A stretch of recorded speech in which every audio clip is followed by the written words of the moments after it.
அனைவருக்கும் மாலை வணக்கம். இன்றைய மைண்ட் யுவர் மைண்ட் நிகழ்ச்சிக்கு உங்களை வரவேற்பதில் மகிழ்ச்சி கொள்கிறேன். அனைவரையும் அன்புடன் வரவேற்கிறேன். இன்றைக்கு நம்முடைய நிகழ்ச்சி 1086 கோபுலம் என்ற கிராமத்தின் உள்ளே, அதாவது கோபுலபுர கிராமம்ன்றத புக்கு. அதுல கி ராஜநாராயணன் எழுதிந்து நமக்கெல்லாம் தெரியும். அவர் கிட்டத்தட்ட ஒரு 87 வருஷம் வாழ்ந்திருக்காரு. ஆச்சரியமா இருந்தது அவரோட இது பார்க்கும்போது. சாகித்ய அகாடமி 91 வாங்கியிருக்காரு.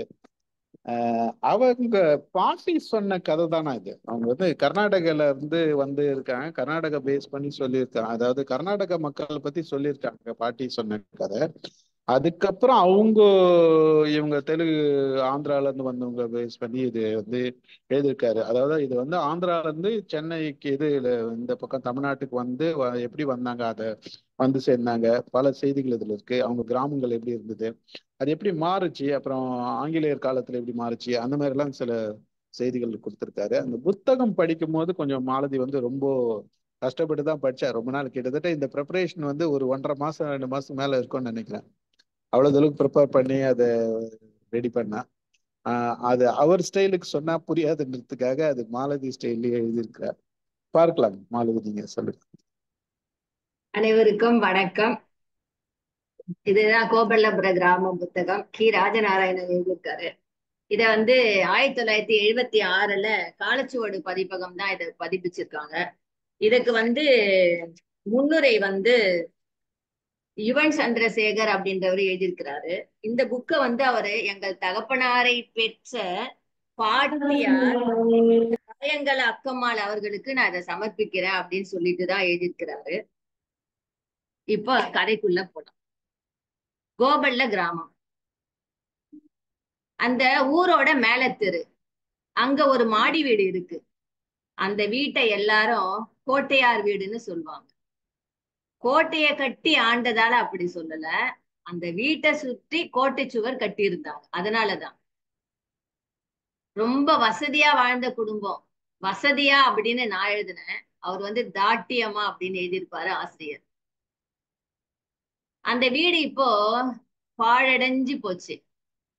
கோட்டை சுவர் ஏதோ புராதான சின்னம் போல சோகமா நிக்குது. நத்த மண்ணாலதான் அந்த கோட்டை சுவர் கட்டப்பட்டது. இப்ப பச்சை நிற வெல்வெட்டு மாதிரி பாசி படர்ந்து அந்த சுவர் காணப்படுது. வீட்டு மாடியில இப்ப காட்டு புறாக்கள் தான் குடியிருக்குது. இதுல என்ன லாபம் கோட்டையார் வீடுக்குன்னா, விருந்தாளிங்க வீட்டுக்கு வரும்போது நல்ல சதையா புறா குஞ்சுகள் அவங்களுக்கு கிடைக்கும். அதுதானே அவங்களுக்கு லாபம். ஒரு காலத்துல வீட்டை சுத்தி பெரிய பெரிய மரங்கள் நின்னுகிட்டு இருந்துச்சு. இப்ப எல்லாத்தையும் வெட்டி விறகாக்கி விட்டு சாப்பிட்டுட்டாங்க.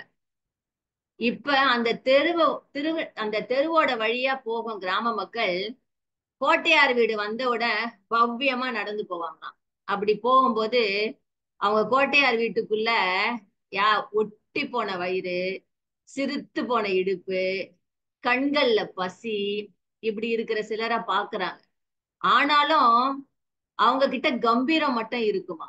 அதுவும் வெளியாட்கள் யாருன்னா பாக்குறாங்க அப்படின்னு தெரிஞ்சிச்சுன்னா உடனே மார்பை நிமித்திக்கிட்டு நடப்பாங்களாம் உள்ள இருக்கிறவங்க கோட்டையர்கள்.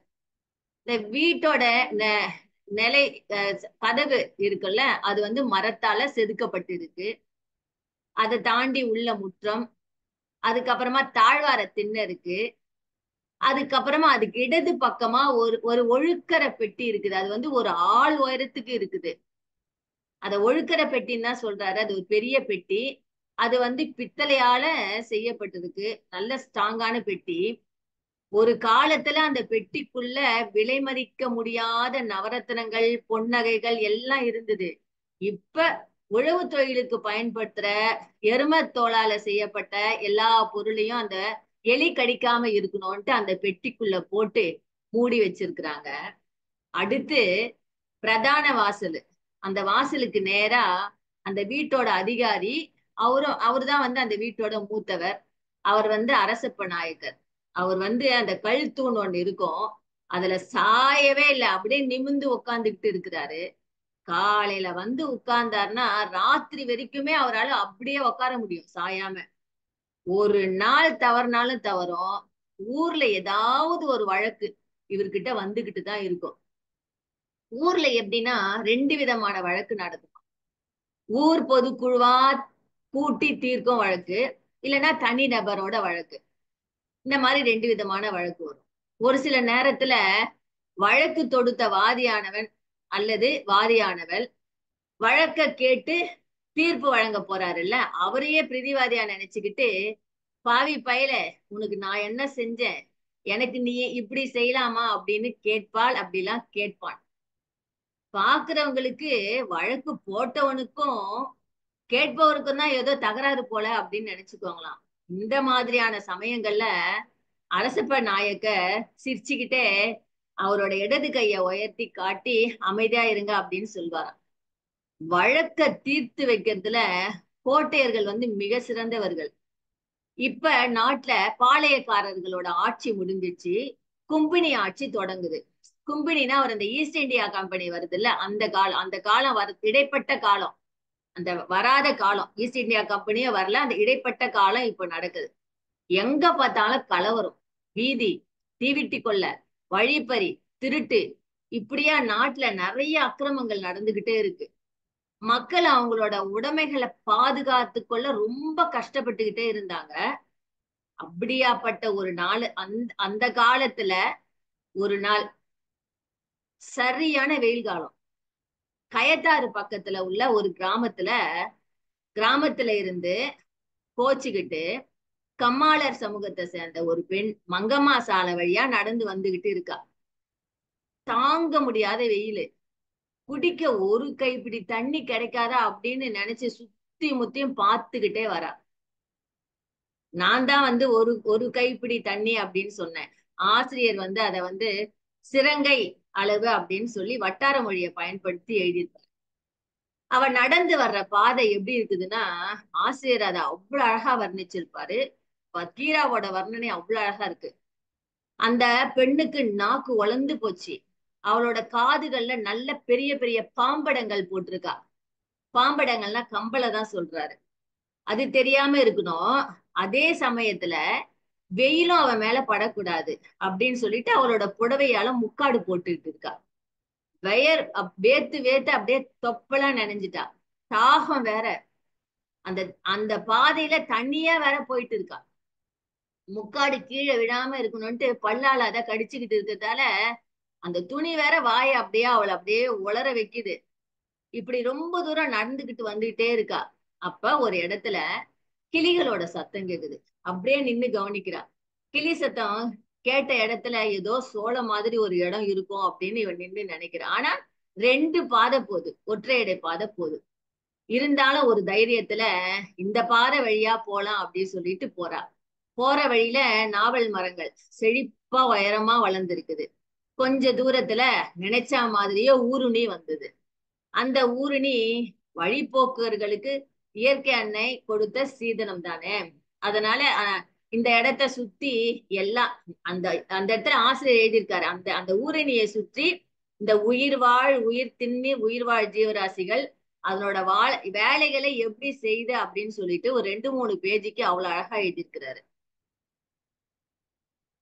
இப்ப அந்த பொண்ணு வேகமா கையில தண்ணிய வாரி வாரி மொண்டு குடிக்கிறா. அதன் பிறகு முகத்துல கழுத்துலயும் தண்ணி எடுத்து கழுவிக்கிறா. இதை எல்லாத்தையும் வெச்ச கண் வாங்காம ஒருத்தன் பார்த்துக்கிட்டே இருக்கான். அதுவும் அவனோட கண் அவ காதுல போட்டுட்டு இருக்கா பார் பாம்படங்கள், அது மேலதான் அவனுக்கு அதிகமா இருக்கு. கொஞ்ச நேரம் கழிச்சப்புறம் சுத்து முத்தம் பார்த்துக்கிட்டு அவளை நோக்கி அவன் போறான். அவனை நோக்கி வந்த உடனே அவனை பார்த்து அவ பயப்படாம சிரிக்கிறா. இந்த தண்ணி என்னமா இருக்கு தெரியுமா அப்படின்னு சொல்லிட்டு சொல்றா. அவன் அந்த சிரிப்பை பார்த்துட்டு நம்ம எங்க வந்த வேலையை விட்டு மறந்துடுவோமோ அப்படின்னு சொல்லிட்டு உன் கழுத்துல இருந்த உன் காதுல இருக்கிற அந்த பாம்படத்தை கழுட்டு அப்படின்னு சொல்லி கேக்குறான். அவ யோசிச்சு பாக்குறா, அப்படியே நிக்கிறா. சத்தம் போட்ட அவனை தண்ணியில அமுக்கி கொன்னுடுவேன் அப்படின்னு சொல்றான். சீக்கிரம் சீக்கிரம் அவளை அப்படியே அவசரப்படுத்துறான். அவ அப்படியே என்ன செய்யுதுன்னு சொல்லிட்டு பிரமிச்சு போய் நிக்கிறா. சீக்கிரம் யானா வந்துட போறாங்க அப்படின்னு சொன்னான். அந்த நேரத்துல சத்தம் ஏதோ கேக்குது. அவ்வளவுதான் என்ன பண்ணான், அவளை தண்ணிக்குள்ள போட்டு அழுத்தினான். அந்த நேரத்துல அவ வந்து கத்துறா. அம்மா, அது வந்து அம்மாவோட பேரும் கிடையாது, கடவுளோட பேரும் இல்ல, ஏதோ அம்மானோ அப்படின்னு சொல்லிட்டு அவ கத்துறா, அவ்வளவுதான். அவ உள்ள அழுத்தின நேரத்துக்கு அவளுக்கு மூக்குக்குள்ளேயும் வாய்க்குள்ளேயும் அப்படியே தண்ணி ஏறுது. அப்படியே தண்ணிக்குள்ளேயே வச்சு அவளை அப்படியே காலால மிதிச்சுக்கிட்டே அவளோட பாம்படங்கள் எல்லாம் கழட்டி அவன் கையில வச்சுக்கிறான். அந்த நேரத்துல அந்த பெண்ணு என்ன பண்றா, அவனோட வலது காலோட பெருவிரலை நல்லா கடிச்சிடுறா. அந்த நேரம் அங்க வந்து ஒரு மாட்டு வண்டி வந்து நிக்குது. வந்தவர் கிருஷ்ணப்ப நாயக்கர். வண்டியை என்ன பண்றாரு, ரொம்ப தூரம் வந்திருக்காரு. மாடுகள் வந்து தண்ணி குடிக்கிறதுக்காகவும் அந்த வண்டி சக்கரம் எல்லாம் ஒரு மாதிரி இதுவானதால அதையும் தண்ணிக்குள்ள இறக்கிறாரு, ஊருணிக்குள்ள இறக்குறாரு. மாடு ரெண்டு தண்ணி குடிக்குது. அந்த நேரத்துல அவர் அந்த அந்த திருடனை பாக்குறாரு. அத அவனும் கவனிக்கிறான். மாடு வந்து தண்ணி குடிச்சு முடிச்சதும் இவர வண்டியை திருப்புறாரு. அவரால முடியல, அதனால அவனை கூப்பிடுறாரு. அவன் அப்படியே நிக்கிறான். திருப்பி கூப்பிடுறாரு, அவன் அப்படியே நிக்கிறான். அப்படியே ஊமை மாதிரி நிக்கிறான். அப்படியே இடுப்பளவு தண்ணியில அப்படியே நின்று இருக்கிறான். இவர் திருப்பி கூப்பிடும் போது அவர் என்ன சொல்றான், எனக்கு வந்து உஷ்ண கடுப்பு வந்து அதிகமா இருக்குது, அதனால நான் வந்து நிக்கிறேன் அப்படின்னு சொல்லி சொல்றான். இதுக்கப்புறமா கிருஷ்ணப்ப நாயக்கர் என்ன பண்றாரு, வண்டியை திருப்பினாரு. எப்படியோ அவரோட முழு சக்தியை போட்டு திருப்பிட்டாரு. அப்போ அப்பவும் அவரோட பார்வை அவன் மேலேயே தான் இருக்குது. திருப்பி திருப்பி சொல்றான், எனக்கு ரொம்ப உஷ்ணமா இருக்கு, அதனாலதான் நிக்கிறேன் அப்படின்ட்டு. அந்த நேரத்துல கருப்பா ஒல்லியா குள்ளமா ஒரு ஆளு இந்த பக்கத்துல இருந்து வர்றாரு. அவர் உடம்புல வந்து பூணூல் போட்டுட்டு இருக்கிறார்.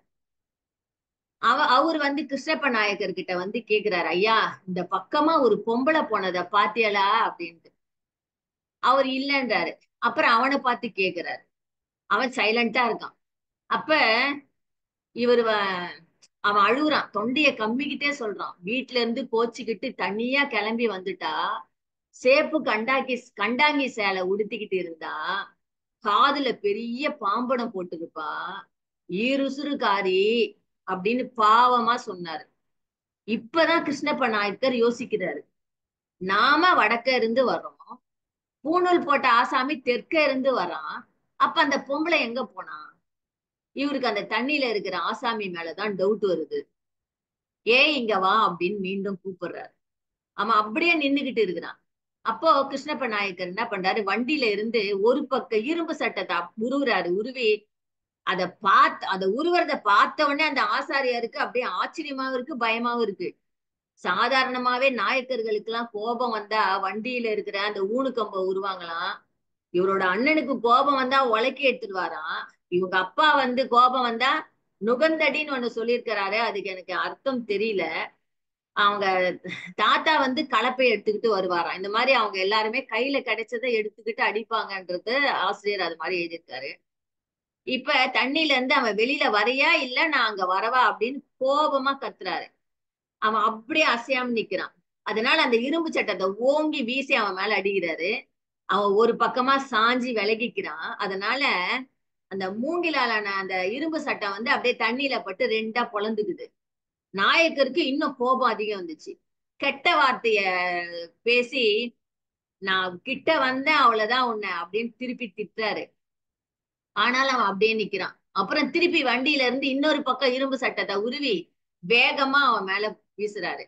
அப்பவும் அவன் என்ன பண்றான், அந்த நேரத்துல அவன் ஒத்த கால விந்தி விந்தி வெளியில இழுத்துக்கிட்டு வரான், தண்ணிக்குள்ள இருந்து வெளில வரான்.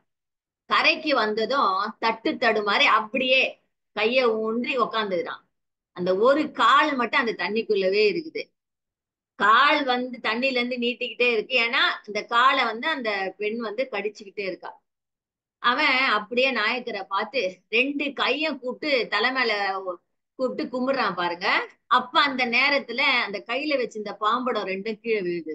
அதை பார்த்தோன்னே ஆசாரியர் அதை பார்த்து எடுத்துக்கிறாரு. எடுத்துட்ட உடனே அப்பதான் அவர் தண்ணியில பாக்குறாரு, அந்த பெண்ணோட சடலம் இருக்குது. அவர் அழுதுகிட்டே போய் அந்த தண்ணிக்குள்ள இருக்கிற அந்த பெண்ணோட சடலத்தை இழுத்து கரையில போடுறாரு.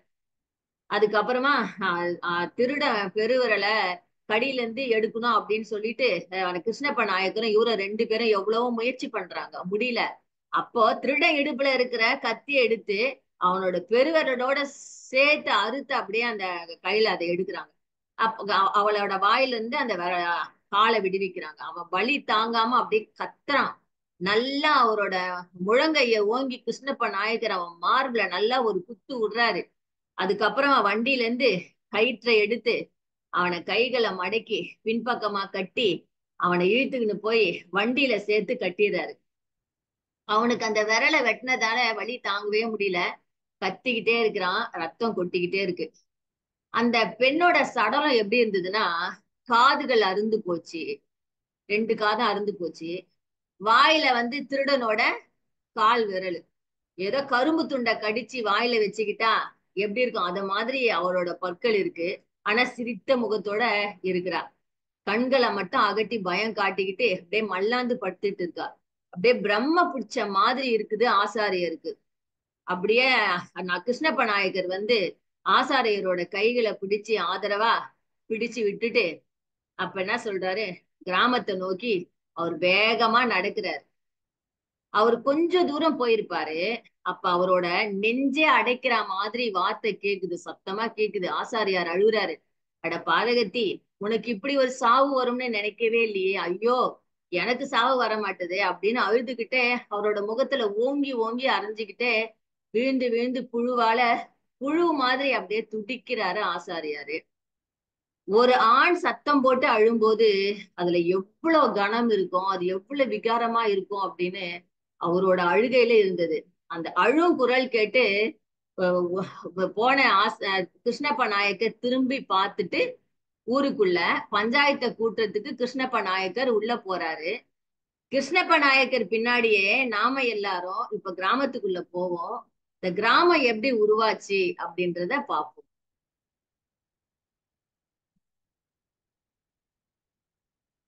கோட்டையார் வீடு அப்படின்னு ஆரம்பத்துல சொன்னேன் இல்லையா, இந்த கோட்டையார் வீடு அண்ணன் தம்பி 7 பேரு.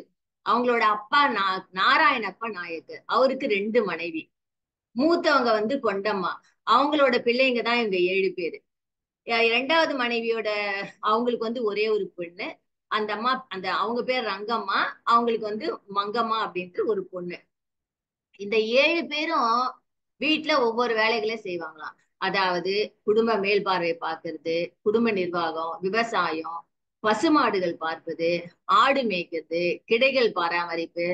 உள்ளூர்லயும் சொந்தக்காரங்க வசிக்கிற வெளியூருக்கும் நடக்கும் கல்யாணம் சடங்கு, இந்த மாதிரி குடிப்புகு விழா, முடி இறக்கு விழா, காது குத்து விழா, இப்படி எல்லாத்துக்கும் போயிட்டு வர்றது. இது மாதிரி கடைசி பையன் கண்ணப்ப நாயக்கர் மட்டும் வீட்லயே இருப்பாரு. ஏன்னா வீட்டுல இருக்கிறவங்களுக்கு எதனா உதவி செய்யணும்னா தேவைப்பட்டா அப்படின்ட்டு அவர் வீட்லயே இருப்பாரு.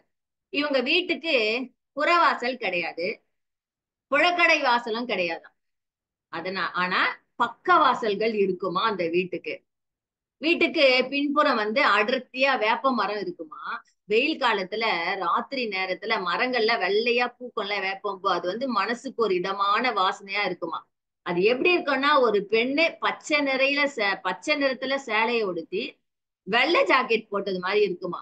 வேப்ப மரத்தை அவங்க வீட்டுல உள்ள அக்கையா, வேப்பம்மா அப்படின்னே சொல்லுவாராம். அக்கையா யாருன்னா, அவரும் அவங்க வீட்டுல ஒரு பிள்ளை மாதிரி வளர்ந்தவரு, எல்லா வேலையும் இழுத்து போட்டு செய்வாரு. நகைச்சுவை மிக்கவரு. எல்லாரும் வந்து ஆஹ் ஒரு ஆள் வந்து கலப்பையை ஏற்பூட்டி நிலத்தை உழுனாங்கன்னா, இவரு 2 கலப்பையை பூட்டி நிலத்தை உழுவாராம். அந்த மாதிரியான உடல், அவ்வளோ அவரோட உடல் வந்து அப்படி இருக்குமா வாகு. அவ்வளவு சக்தி வாய்ந்தவராம். இந்த வீட்டோட நீண்ட திண்ணைய ஒத்தி ஆள் உயரத்துக்கு 4 ஜன்னல்கள் இருக்குமா. கடைசி ஜன்னல் வழியா பார்த்தா ஒரு தனி அறை இருக்கும். அதுல ஒரு பனை நாராலான கட்டில் இருக்கும். அதுல ரொம்ப வயசான, அதாவது 137 வயசுடைய மங்கத்தாயார் அம்மா சாஞ்சவாரே படுத்துக்கிட்டு இருப்பாங்க. அவங்க கோட்டையார்களுக்கெல்லாம் பூட்டி, உறவு முறை பூட்டி. பூட்டி வந்து தூங்கி பல வருஷம் ஆகுது. அவங்க சாஞ்சுக்கிட்டே தான் அப்படியே தூங்குறது. அந்த தூக்கம் கூட கோழி தூக்கம் தான். எப்பவாவது தொண்டைய கமருவா. அந்த நேரத்துல கோவிந்தப்ப நாயக்கர் வந்து என்ன அப்படின்னு சொல்லிட்டு ஓடி வந்து பூட்டி கிட்ட கேட்பாங்க. பூட்டிக்கு வந்து காது இப்போ ஓரளவுக்கு தான் கேக்குது. பூட்டி சாப்பாட்டை நிறுத்தி பல வருஷம் ஆகுது. இப்ப அவ தயிரும் கருப்பட்டி மட்டும்தான் சாப்பிடுறா. கோவிந்தப்ப நாயக்கரை பாசத்தோட அவளோட நடுங்குற கைகளால தடவும் போது அவருக்கு அப்படியே புல்லரிக்குமா. இன்னைக்கு என்ன கிழமை அப்படின்னு கேட்பாங்களாம். என்ன நட்சத்திரம் அப்படின்னு கேட்பாங்களாம் பூட்டி. பூட்டி அவளோட குழந்தை பருவத்துல, அவ குழந்தையா இருக்கும்போது, இளமை பருவத்துல இருக்கும்போது, முதுமை பருவத்துல இருக்கும்போது நடந்த அதிசயமான நிகழ்ச்சிகளை, சந்தோஷமான சம்பவங்களை அப்படின்னு எத்தனையோ சொல்லி இருக்கிறா. அவ சொல்றத கேட்கறதுக்கு நாயக்கருங்களுக்கு எல்லாம் ஒரு சந்தோஷம். பூட்டி வந்து ஒரு அனுபவ களஞ்சியம். இப்ப கொஞ்ச நாள் முன்னாடி நம்ம வினைத்தித்தான் ஐயா கூட அசை போடுதல் அப்படின்னு பேசினாரு. நம்ம வந்து எல்லாத்தையும் அசை போட்டு பார்க்கணும், நல்லதெல்லாம் அசை போடணும், கெட்டதெல்லாம் யோசிச்சு நம்ம வந்து எமோஷனல் ஆகக்கூடாது, உடம்புக்கு நல்லது இல்லைன்னு பேசினாரு. அத மாதிரி இந்த அம்மா வந்து அசை போடணும் அப்படின்னுமா அந்த அம்மாவுக்கு எல்லாத்தையும் யோசிச்சு பார்க்கணும்னு அவ்வளவு சந்தோஷம். ஆந்திரா நாட்டுல இருந்து கம்மவர்கள் கம்மவர்கள் சொல்றாரு தமிழ்நாட்டுக்கு வரும்போது இவளும் அவங்களோட வந்தவ. அந்த நாட்கள்ல ஜனங்களுக்கு ஏற்பட்ட அனுபவங்கள், துன்ப துயரங்கள் எல்லாத்தையும் விவரமா சொல்லுவா. அப்படியே உணர்ச்சி பற்றுவா. பொல பொலன்னு கண்ணுல தண்ணியா வரும். ஒரு சில நேரத்துல சிரிப்பா. சாமி விஷயங்களை சொல்லும் போது அப்படியே தலைக்கு மேல கைகளை கூப்பி அப்படியே பாட ஆரம்பிச்சிருவா. அப்படி அவ சொன்ன கோபல்லபுர கிராமம் உருவான கதை. கோவிந்தப்பா, எனக்கு இத்தனை வயசாகுது, இது வரைக்கும் அவ்வளவு அழகான ஆசிரியர் வந்து ரூப லாவண்யம் உள்ள சிலை அப்படின்னு எழுதியிருக்கிறாரு. அவ்வளவு அழகான சென்னாதேவிய போல ஒருத்திய நான் இது வரைக்கும் பார்த்ததே இல்ல அப்படின்னு அந்த அம்மா சொல்லும். சென்னாதேவி என்னுடைய ஒன்று விட்ட அக்கா, என்னை விட 6 வயசு பெரியவர். சென்னாதேவி எங்க இருக்கிறாளோ அங்க ஒரு விதமான பிரகாசம் அப்படியே இருக்கும். அவ பௌர்ணமி அன்னைக்கு பிறந்ததாலோ என்னவோ அப்படி ஒரு சோபை அவளோட முகத்துல இருக்கும். பசுமாடுகள் வந்து ஒவ்வொரு நாட்டிலையும் ஒவ்வொரு ஜாடையோட இருக்குது இல்லையா, அது மாதிரிதான் மனுஷங்களோட அழகும் ஜாடையும். ஆந்திரா நாட்டுக்குரிய அழகு லட்சணம் அவகிட்ட அப்படியே குடிகொண்டு இருக்கும். அவளோட அழகு வெகு தூரம் பிரபலமானது. அதுவே அவளுக்கு வினையா முடிஞ்சிச்சு. அவளோட குரல் அவ்வளவு இனிமையா இருக்கும். அவ பாட ஆரம்பிச்சானா காத்து கூட அசையறதை நிறுத்திடும். இந்த சமயத்துலதான் அவ பெரியவள் ஆவதுக்கு கொஞ்ச நாளைக்கு முன்பு அவளுக்கு மாணிக்கத்துல மாலை செய்யணும் அப்படின்னு அவளோட அப்பா தீர்மானம் பண்ணாரு. வீட்டுல ஏற்கனவே கொஞ்சம் அந்த கெம்பு சொல்றாரு, கெம்பு கற்கள் இருந்துச்சு. இந்த கெம்பு கற்கள் வச்சுட்டு இருந்ததால கூட அவங்கள கம்மவார்கள் சொல்றாங்க. கம்பு நெல்லு விளைவிச்சதால அந்த அதனாலயும் கம்மவார்கள் சொல்றாங்க அப்படின்னு சொல்றாரு. இந்த கெம்பு கற்கள் இருந்துச்சு, இன்னும் கொஞ்சம் வாங்கினா சரியா இருக்கும் அப்படின்னு பேசிட்டு இருக்கும் போதுதான் வெளி தேசத்துல இருந்து ரத்ன வியாபாரிகள் அந்த ஊருக்கு வர்றாங்க. அவங்கள கூப்பிட்டு இவர் வந்து இவர்கிட்ட இருக்கிற அந்த கெம்பு கற்கள் எல்லாம் காட்டுறாரு. இதே மாதிரி கிடைக்குமா அப்படின்னு சொல்லிட்டு கேக்குறாரு. அந்த வியாபாரிங்க இந்த கெம்பு கற்களை அப்படியே பார்த்து அசந்து போயிட்டாங்க. அசந்து போயிட்டு இதை நீங்க எங்க இருந்து வாங்குனீங்க அப்படின்னு கேக்குறாங்க. இவர் சொல்றாரு, இது எங்க குடும்பத்துல பூர்வீகமா இருந்து வருது அப்படின்னு எங்க பெரியப்பா சொன்னாரு அப்படின்னு பூட்டி சொல்றாங்க. அந்த ரத்தின வியாபாரிகள் அந்த கெம்பு கற்கள்ல இருந்து கண்ணையே எடுக்க முடியலையா, அப்படி திணறாங்க. 2 பேரும் அவங்க பாஷையில சத்தம் போட்டு பேசிக்கிட்டே இருக்கிறாங்க. அப்போ சென்னாதேவி அங்க வந்தா. அவங்களோட தலைப்பாக, தாடி, பெரிய கண்ணு, அவங்க வந்து கக்கரே புக்கரே அப்படின்னு பேசுறாங்கல்ல, அதெல்லாம் கேட்டுட்டு அவளுக்கு சிரிப்பு தாழ முடியல. சிரிப்பை அடக்க முடியாம சிரிக்கிறா, வாய் விட்டு சிரிக்கிறா. இப்ப அந்த ரத்ன வியாபாரிகள் மாணிக்க கற்கள் மேல பதிச்ச கண்ணை எடுத்து சென்னாதேவி மேல வைக்கிறாங்க. வச்சுட்டு அவங்களால சென்னாதேவி மேல வச்ச கண்ணை அவங்களால எடுக்க முடியல, அப்படியே திண்டாடுறாங்க. அவங்க 2 பேரும் அதுல ஒருத்தர் வந்து வயசான வியாபாரி. அவர் வந்து அவளை அப்படியே கூப்பிடுறாரு. அவ வந்த உடனே அவளை அப்படியே ஆசீர்வாதம் பண்றாரு. சென்னாதேவிய முதல்ல யார் பாக்குறாங்களோ அவளை அப்படிதான் எல்லாருமே கும்பிடுவாங்களாம். அப்ப பூட்டி சொல்றாங்க, கோவிந்தப்பா நான் இன்னொரு சம்பவம் சொல்றேன் கேளு. ஒரு நாளு நானும் சின்னாதேவியும் மூடு பல்லக்குல மதியான நேரத்துல ஜன நடமாட்டமே இல்லாத காட்டுப்பாதை வழியா நாங்க வந்துகிட்டு இருந்தோம். அக்கா தங்க 2 பேரும் சேர்ந்தா பேசுறதுக்கு எவ்வளவு விஷயம் இருக்கும்ல, அது மாதிரி நாங்க சுவாரஸ்யமா பேசிக்கிட்டு வரோம். ஒரு இடத்துல வந்த உடனே பல்லக்கு அப்படியே பலமா ஆடுது. நாங்க வந்து பல்லக்கோட அந்த துவாரம் வழியா உள்ள பாக்குறோம். எங்களை சுத்தி கொள்ளைக்காரர்கள் அப்படியே 4 பக்கமும் நிக்கிறாங்க. அவங்கள பார்க்கவே பயமா இருக்குது. ஏதோ குளிக்காத காட்டு யானைங்க மாதிரி இருந்தாங்க. கையில வேலும் கொம்பு வச்சிருந்தாங்க. உள்ள யார் இருப்பது, வெளியே வாங்க அப்படின்ட்டு கத்தி சொன்னா அந்த தலைவன். சென்னாதேவிய நானும் கீழே இறங்கி நின்னோம். சென்னாதேவி சிரிச்சுக்கிட்டே அப்படியே சிலை போல நின்னுட்டு இருந்தா. அவளோட புல்லாக்கு போட்டிருந்தால அந்த புல்லக்குல இருந்து அந்த பிரகாசமா வந்த அந்த ஒளி வந்து அந்த இடம் முழுதும் அப்படியே பளிர்ச்சுன்னு தெரிஞ்சுச்சு. அந்த கொள்ள கூட்ட தலைவன் என்ன பண்ணா, அவளோட பாதங்களை பார்த்துக்கிட்டே இருக்கிறான். சிறிது நேரம் கழிச்சு வாழை தரையில ஊனி ஒரு காலை மடக்கி அவ முன்னால அப்படியே மண்டி போட்டான். அவளை வணங்கினான். பிறகு எழுந்து 2 அடி பின்னால போய் அழுங்குரல்ல அவனோட வேலைக்காரன் அந்த கூட வந்தவனை கூப்பிட்டான். போயிட்டு இவங்கள இந்த வனம் முடிகிற வரைக்கும் வழி அனுப்பிட்டு வா அப்படின்னு சொல்லி அனுப்புனான். அப்புறம்தான் தெரிஞ்சது எங்களுக்கு இவன் ரொம்ப பிரபலமான கொள்ளைக்கார மல்லையா அப்படின்னு. கோவிந்தப்பா பூட்டி சொல்றாங்க, கோவிந்தப்பா அவன் எங்களை கொல்லாமலும் எங்க கிட்ட இருந்த நகைகளெல்லாம் பறிக்காமலும் விட்டதுக்கு காரணம் சென்னாதேவியோட தெய்வீகமான பூஜிக்கிற அழகுதான் அப்படின்னு சொல்லி சொல்றாங்க. கோவிந்தப்பா ஒரு நாள் காலையில ரத்ன வியாபாரிக ஏற்கனவே வந்த மாதிரி இன்னும் சில வியாபாரிகள் எல்லாம் வந்தாங்க. சென்னாதேவியோட அப்பா அவங்க கிட்ட இருந்து அந்த சிவப்பு கெம்பு கற்களை இவங்க கிட்ட இருந்த பொற்கொள்ளர்களோட உதவியோட சேர்த்து கூப்பிட்டுன்னு போயிட்டு அந்த கற்களை வாங்கினாரு. அதுக்கு அப்புறமா அந்த வந்த வியாபாரிங்க எங்க கிட்ட ரத்தின மாளிகை இருக்குது, வேணும்னா பாருங்க அப்படின்னு சொல்றாங்க. அத வாங்கி எங்க பெரியப்பா பார்த்து அசந்துட்டாரு. இது மனுஷங்க போடுறதே கிடையாது, கோயில்ல இருக்கிற தெய்வங்களுக்கு தான் போடணும். இத ஒன்னா வாங்கி நம்ம அலமேலு மங்கை தாய்க்கு சாத்திடலாம் அப்படின்னு எங்க பெரியப்பா சொன்னாரு. ஆனா அவங்க சொன்ன விலை வந்து எங்க பெரியப்பாக்கு படியில. அந்த நேரத்துல எங்க பாட்டி என்ன சொன்னாங்க, இத வாங்க போறது இல்ல, நிச்சயம் ஆயிடுச்சு, அது எப்படி இருக்குதுன்னு நம்ம சென்னாதேவிக்கு போட்டு பார்க்கலாம் அப்படின்னு சொன்னாங்க பாட்டி. பெரியப்பா வேணவே வேணாம் அப்படின்ட்டு எவ்வளவோ சொன்னாரு. ஆனாலும் எங்க பாட்டி நீ பேசாம இருடா அப்படின்னு சொல்லிட்டு சென்னாதேவியை கூப்பிட்டு அவளோட கழுத்துல அந்த மாலையை போட்டா. அவ்வளவுதான், சென்னாதேவியோட அழகு இப்ப 2 மடங்கு ஆயிடுச்சு. சென்னாவுக்கு வந்து திஷ்டி விழாமல் இருக்கணும் அப்படின்னு பாட்டி அவளுக்கு சொடக்கு எடுத்து திஷ்டி கழிச்சா. திரும்பவும் பூட்டி கோவிந்தப்பா அந்த இது இது முடிஞ்சிச்சு, இது முடிஞ்ச பின்னரே அப்படியே உணர்ச்சி வசப்பட்டுட்டு பூட்டி கூப்பிடுறாங்க, கோவிந்தப்பா அந்த வியாபாரிகளை நாங்க நம்பி மோசம் போயிட்டோம்ப்பா.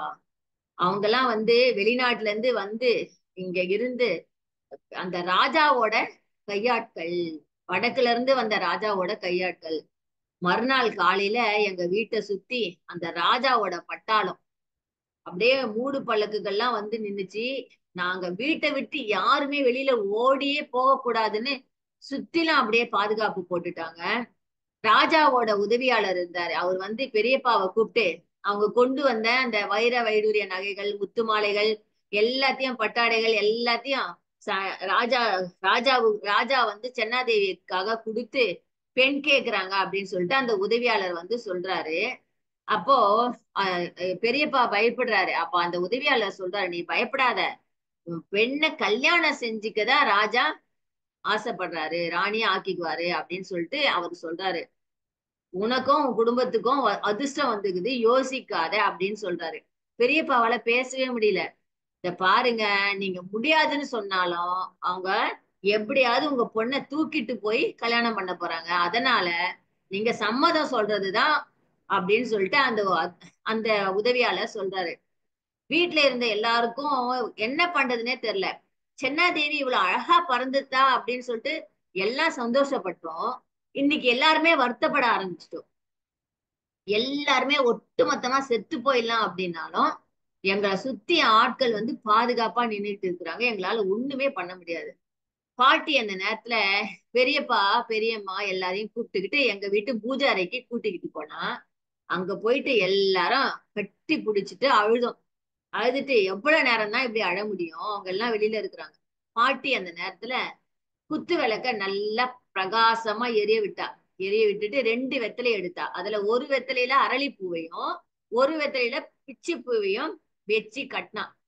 கட்டிட்டு குலுக்கி போட்டா. என் பேரை சொல்லி கூப்பிட்டா. என்னை கூப்பிட்டு உன்னை எடுக்க சொன்னா. நான் போய் அதை ஒன்னை எடுத்தேன். எடுத்து எங்க பாட்டி கிட்ட கொடுத்தேன். பாட்டி அதை பிரிச்சு பார்த்தா. அப்ப அதுல பிச்சி பூ வந்திருந்தது. பிச்சி பூ வந்தா கல்யாணம் பண்ணணும் அப்படின்னு அர்த்தம். அப்ப அந்த அம்மா சொல்லுது, பகவானே நீ என்ன கணக்கு வச்சிருக்கனே எங்களுக்கு தெரியல அப்படின்னு கண்ணுல ஒத்திக்கிட்டு பெரியப்பா வீட்டை குத்துட்டு, நம்ம கல்யாண ஏற்பாடை செய்ய வேண்டியதுதான்ப்பா, கடவுள் விட்ட வழி அப்படின்னு சொல்லி சொல்றாங்க பாட்டி. அதுக்கப்புறமா கல்யாண ஏற்பாடுகள்லாம் நடக்குது.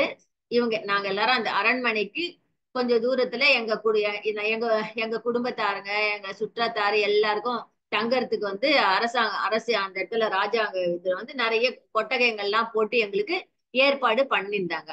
விடிஞ்சா கல்யாணம். சென்னாதேவிய அரண்மனையில இருந்து வந்து பெண்கள்லாம் அலங்காரம் செஞ்சுட்டு இருந்தாங்க.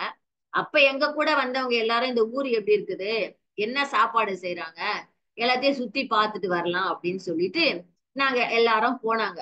போகும்போது அப்படியே அந்த சமையக்கட்டுக்காக போயிட்டு இருந்தாங்க. சமையல் நடந்துட்டு இருந்துச்சு.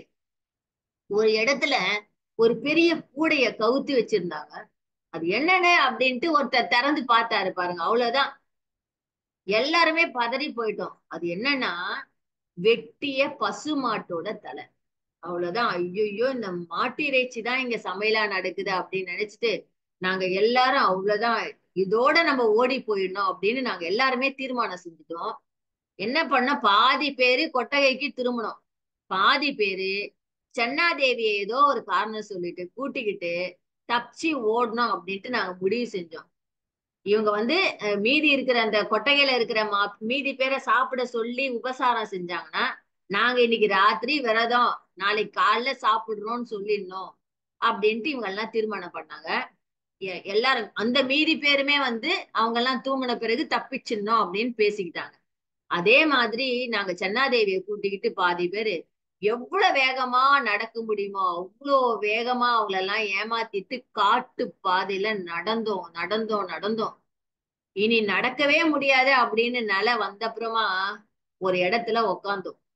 யாரும் பிரியக்கூடாது, வாழ்ந்தாலும் சரி செத்தாலும் சரி அப்படின்னு எங்க பாட்டி சொல்லிட்டா அப்படின்னு பூட்டி சொல்றா. தூரத்துல கொள்ளிவாய் பிசாசு மாதிரி வரிசையா தீப்பந்தங்களை வச்சுக்கிட்டு மனுஷங்க எங்களை பின்னாடியே துரத்தி வராங்க. அவ்வளவுதான், அவங்க கிட்ட நம்ம மாட்டினோம்னா நம்மள வாழ விட மாட்டாங்க அப்படின்னு சொல்லிட்டு எல்லாரும் பயப்படுறோம். திருப்பி எல்லாம் ஓட ஆரம்பிக்கிறோம். அந்த நேரம் விடிய ஆரம்பிக்குது. அதோட கூட மழைய வரா மாதிரி இருக்குது. அந்த நேரத்துல நாங்க ஒரு நதி ஓடிட்டு இருக்கு, அந்த நதிக்கரை கிட்ட வந்துட்டோம். நதியில வெள்ளம் கரை புரண்டு ஓடுது. எங்களால முன்னால ஓட முடியாது. ஏன்னா நதி குறுக்கிடுச்சு, எங்களை நிறுத்திடுச்சு. பின்புறம் பார்த்தா நிறைய பேரு ஈட்டியோட எங்களை வேகமா துரத்திக்கிட்டே இருக்கிறாங்க. உயிரோட இவங்க கிட்ட நம்ம சிக்கிறத விட இந்த நதியில விழுந்து எல்லாரும் செத்து போயிடலாம் அப்படின்ட்டு நாங்க எல்லாம் தீர்மானம் பண்ணும்போதுதான், எங்க அந்த தீர்மானம் பண்ணும்போது பூட்டியோட முகம் அப்படியே அதை சொல்லும் போது பூட்டியோட முகம் அப்படியே பரவசம் ஆயிடுச்சு. கோவிந்தப்பா கோவிந்தப்பா அப்படின்னு கூப்பிடுறாங்க. ஒரு அற்புதம் நடந்துச்சு. நதிக்கு அந்த பக்கம் கோபுரம் மாதிரி உயரமா வளர்ந்து இருந்த அந்த அரச மரம் அப்படியே இந்த கரைக்கு எங்களை நோக்கி வளர்ந்துச்சு. மரம் ஒடிஞ்சு விழுது அப்படின்னு நாங்கெல்லாம் நினைச்சோம். ஆனா மரத்தோட கிளைகள் சிறிது நேரம் கரையை தொட்டுக்கிட்டு இருந்துட்டு அப்படியே திருப்பி மேல் நோக்கி போச்சு. அப்பதான் எங்க பாட்டி சொன்னா, ஏதோ தெய்வ சங்கல்பம் மாதிரி நடக்கிற மாதிரி இருக்குது அப்படின்னு சொல்லிட்டு இருக்கும் போதே திரும்பவும் அந்த மரம் எங்களை நோக்கி வளைஞ்சுது. அப்பதான் பாட்டி கத்தி சொன்னா, என் மக்களே, இந்த அரச மரத்தோட கிளைகளை நம்ம எல்லாம் பத்திரமா புடிச்சுக்கிட்டு இந்த மரம் நம்மளை காப்பாத்தி அந்த கரையில சேர்க்கும் அப்படின்னு சொல்லிட்டு எங்க பாட்டி சொன்னா. அதே மாதிரி நாங்க எல்லாருமே அந்த மரத்தோட கிளைகளை பிடிச்சு கெட்டியா ஏறி எல்லாம் நின்றுகிட்டோம். அவ்வளவுதான், மரம் மெதுவா நிமிர ஆரம்பிச்சிச்சு. எங்களை துரத்தி வந்தாங்கல்ல அந்த குதிரை வீரர்கள், அவங்க எல்லாம் அப்படியே திகைத்து போய் நின்னாங்க. அவங்க எல்லாம் திகைச்சு போய் நின்னது இப்பவும் என் கண் முன்னாடி அப்படியே தெரியுது அப்படின்ட்டு பூட்டி சொன்னா. கோவிந்தப்பா, எங்க தலைமுறை அரச மரத்தை சுத்தி சுத்தி வந்து கும்பிட்டது வீண் போகவே இல்லை. நாங்க அந்த கரையில இறங்குறதும் மழை பெய்ய ஆரம்பிச்சிச்சு. அது மாதிரி மழைய நாங்க என்னைக்குமே பார்த்ததில்ல. எங்க பக்கத்துல யார் நிக்கிறாங்க அப்படின்னு கூட தெரியாது. அப்படி சொல்லிட்டு எம்பெருமானே பகவானே அப்படின்னு பூட்டி இந்த நேரத்துல அப்படியே பரவசமாயி பாட ஆரம்பிச்சுட்டா கைகளை கூப்பி. அவ்வளவுதான் இந்த கதை அப்படின்னு சொல்லிட்டு ஒவ்வொருத்தரா கலைய ஆரம்பிச்சிட்டாங்க. திரும்பவும் ஒரு நாள் பூட்டி கதை சொல்ல ஆரம்பிக்கிறேன். அடமழையில நனைஞ்ச நாங்க நடக்க ஆரம்பிச்சோம். ஏதோ ஒரு ஊர்கிட்ட வந்தோம். ஒரு வாகை மரத்தடியில ஒரு மனிதர் வந்து தாழம்பூ கூட பிடிச்சுக்கிட்டு எங்களை வரவேற்கிற மாதிரியே நின்னுட்டு இருந்தாரு. நீங்களாம் வரா மாதிரி எங்களுக்கு கனவு வந்துச்சு, அதனாலதான் நான் காத்துக்கிட்டு இருக்கேன் அப்படின்னு அவர் சொல்லிட்டு சீக்கிரம் வாங்க அப்படின்னு சொல்லி எங்களை கூட்டு போனாரு. எங்க 60 70 பேருக்கும் மாத்து துணி கொடுத்தாரு, சாப்பாடு கொடுத்தாரு. அவரோட தானிய களஞ்சியத்தை எங்களுக்கு காலி பண்ணி கொடுத்தாரு. நாங்க வந்து அங்கதான் பல நாள் இருந்தோம், பல நாள் சாப்பிட்டோம். எவ்வளவு நாள் தான் விருந்தாளியா இருக்க முடியும்? இனிமேல நாங்க சொந்த ஊருக்கும் போக முடியாது. ராஜா எங்களை சும்மா விட மாட்டாரு. எங்கேயாவது தூரமா தெற்கு பக்கமா கண்காணாத இடத்துக்கு போயிட வேண்டியதுதான் அப்படின்னு தீர்மானம் பண்ணோம். எங்களை ஆபத்துக்கள்ல இருந்து நாங்க காத்துக்கிறதுக்காக அவர் என்ன பண்ணாரு, எங்களுக்கு சில ஆயுதங்கள்லாம் கொடுத்தாரு. வழியில நாங்க சமைச்சு சாப்பிடுறதுக்கு பாத்திரங்கள் கொடுத்தாரு, தானியங்கள் கொடுத்தாரு, கம்பளி போர்வைகள்லாம் கொடுத்தாரு, மாற்று துணிகளும் கொடுத்து எங்களெல்லாம் வழி அனுப்பி வச்சாரு. அவர் பேர் கோவையா. அவரோட பாசத்துக்கு ஈடாதான் என்னோட மூத்த மகனுக்கு கோவையா அப்படின்னு பேர் வச்சேன் அப்படின்னு பூட்டி சொல்றாங்க. பகல் நேரத்துல எங்களுக்கு அவ்வளவு பயமா இருக்காது. ராத்திரியில உயிரை கையில பிடிச்சுக்கிட்டு நடப்போம். வழி நெடுக எங்களோட ப- பிறந்த ஊரு, நிலப்புலங்கள், ஊர்ல இருந்த மக்களு, ஆடு மாடு இதெல்லாம் பேசிக்கிட்டே நடப்போம். வழியில யாராவது எங்களை பார்த்து எங்கிருந்து வரீங்க, எங்க போறீங்க அப்படின்னு கேட்டா ஒவ்வொரு புண்ணிய கஷேத்திரத்துக்காக நாங்க போறோம் அப்படின்ட்டே சொன்னோம். ஒரு கட்டத்துல ஏழுமலை ஏறி நாங்க பெருமாளையே தரிசிச்சிட்டோம். எங்க கூட வந்தவங்கல்ல கால் வீங்கி வெடிச்சு புண் வந்து 3 வயசானவங்க 2 குழந்தைங்க இறந்து போயிட்டாங்க. நாங்க இது வரைக்கும் பார்க்காத மரங்கள், செடிகள், பூக்கள், கொடிகள் இதெல்லாம் பார்த்தோம். மனுஷனோட ஜாடை மண்ணுக்கு மண் மாறுது. அதே மாதிரி பசுமாடு ஜாடையும் வேற மாதிரி இருந்துச்சு. மக்கள் பேசுற பாஷை வேற மாதிரி இருந்துச்சு. இப்படி நாங்க ஒரு கிராமத்தோட சத்திரத்தை அடைஞ்சோம். நாங்க போன அன்னைக்கு அந்த சத்திரத்துல இருந்து ஒரு கோஷ்டி கிளம்புறாங்க. அவங்களும் அந்த ராஜாவுக்கு பயந்து எங்களுக்கு முன்னாடி ஓடி வந்தவங்க தான்னு சொன்னாங்க. அவங்க கையில 2 3 பெரம்பு கூட வச்சிருந்தாங்க. ஆனா அதை கையிலேயே வச்சுட்டு இருந்தாங்க. அப்ப எங்க சைட்ல இருந்து ஒருத்தவங்க கேட்டாங்க, அந்த பெரம்பு கூடையில என்ன இருக்குதுன்னுட்டு. அப்போ அவங்க சொன்னாங்க, இதுல எங்க பெண்ணு துளசி இருக்கிறா அப்படின்னு சொல்லிட்டு. அப்போ அந்த அம்மா அந்த நடந்த விஷயத்த சொல்றாங்க. எங்க பொண்ணு துளசி அவ்வளவு அழகு. அவளோட கூந்தல் வந்து அவளுக்கு குதிங்கால் வரைக்கும் இருக்கும், அதுக்கு மேலேயே வளர்ந்துகிட்டே இருக்கும். அப்பப்ப வெட்டி வெட்டி விடுவோம். ஒரு நாளைக்கு நாங்க கட்டில்ல அவளை துளசி உட்கார வச்சுட்டு தலைக்கு சீக்கு எடுத்துக்கிட்டு இருந்தோம். அப்ப குதிரைகள் மேல அந்த ராஜாவோட ஆட்கள்லாம் வந்தாங்க. அவங்கள பார்த்ததும் நாங்க எல்லாம் ஓடனோம். துளசி அங்க கூட ஓடி வந்தான். ஆனா துளசியோட முடி பெரிய முடியா இருந்ததால அந்த முடிய ஒருத்தன் புடிச்சிட்டான். அவ்வளவுதான், நாங்கெல்லாம் பயந்து நடுங்கிட்டு இருந்தோம். அப்ப அதிசயமா ஒரு நிகழ்ச்சி நடந்தது. பூமி அப்படியே பிளந்துச்சு. துளசி அப்படியே உள்ள போயிட்டா. முடிய பிடிச்சுக்கிட்டு இருந்தவனுக்கு என்ன பண்றதுனே தெரியல. முடிய அப்படியே போட்டுட்டு அவன் போயிட்டான். பயந்து ஓடிட்டு உதறிட்டு அப்படியே ஓடிட்டான். நாங்கெல்லாம் அவங்க எல்லாம் போன பின்னாடி துளசி துளசி அப்படின்னு கூப்பிட்டுக்கிட்டு அவ அந்த இடம் போய் பார்த்தோம். துளசி எப்படி வருவா, அவதான் தெய்வம் ஆயிட்டால. அந்த குதிரை வீரனோட கையில இருந்துச்சுல்ல முடி, அந்த முடி அங்க இருந்துச்சு. அந்த முடி எடுத்துக்கிட்டோம். அவ பூமிக்கு போன இடத்துல இருந்து மண்ணு, ஒரு பெட்டியில மண்ணு, ஒரு 2 3 பெட்டியில அவளோட முடியதான் நாங்க சுமந்துகிட்டு போறோம். இதை எங்கேயுமே வைக்க மாட்டோம், கீழேயே வைக்க மாட்டோம். நாங்க எங்க தங்க போறோமோ அங்க அவளுக்கு வந்து ஒரு கோயில் கட்ட போறோம்னு சொல்லி அழுதுகிட்டே இருந்தாங்க. அப்போ அழுதுகிட்டே சொல்லிட்டு அவங்க எல்லாம் நடந்து அவங்க போயிட்டாங்க அவங்க எல்லாரும். அப்போ பூட்டி சொல்றாங்க, கோவிந்தப்பா, நம்ம ஊர்ல பொட்டியம்மன் கோயில், அதாவது பொட்டியையும் பரம்பையும் வச்சு கும்பிடுற மாதிரி சாமி கும்பிடுறோம்ல, அதே மாதிரி நமக்கு அடுத்து உள்ள ஊர்ல அவங்க வந்து இந்த கூந்தலோட பெட்டியை வச்சு கோயில் எழுப்பி கும்பிட்டுக்கிட்டு தான் வராங்க அப்படின்னு சொல்லிட்டு பூட்டி சொல்றா. இந்த மாதிரி பூட்டி பல கதைகள் சொல்லுவா. குழந்தைங்க, பெண்கள், ஆண்கள் எல்லோரும் அந்த அவ சொல்ற கதையை சிரத்தையோட கேட்போம். ஆனா இந்த கதைகளை பூட்டி வந்து ரொம்ப மிகைப்படுத்தி சொல்றா அப்படின்னு சொல்லிட்டு அக்கையா நினைப்பாரு, சிரிப்பாரு. ஆனா குலதெய்வ வழிபாடு இன்னைக்கும் இருக்கத்தானே செய்யுது. திரும்பி ஒரு நாள் பூட்டி ஆரம்பிச்சா. நாங்க எல்லாம் அந்த மாதிரி வந்தோம். ஸ்ரீரங்கத்துக்கு கொஞ்சம் தூரம் இருக்கும்.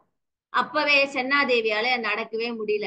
அவளுக்கு வாந்தி, வயிற்றுப்போக்கு, ஜுரம். கொஞ்ச நாட்களாவே அவ யார்கிட்டயுமே பேசுறது இல்ல.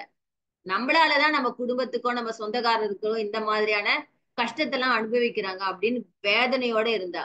அப்படியே சென்னாதேவி படுத்த படுக்கை ஆயிட்டா.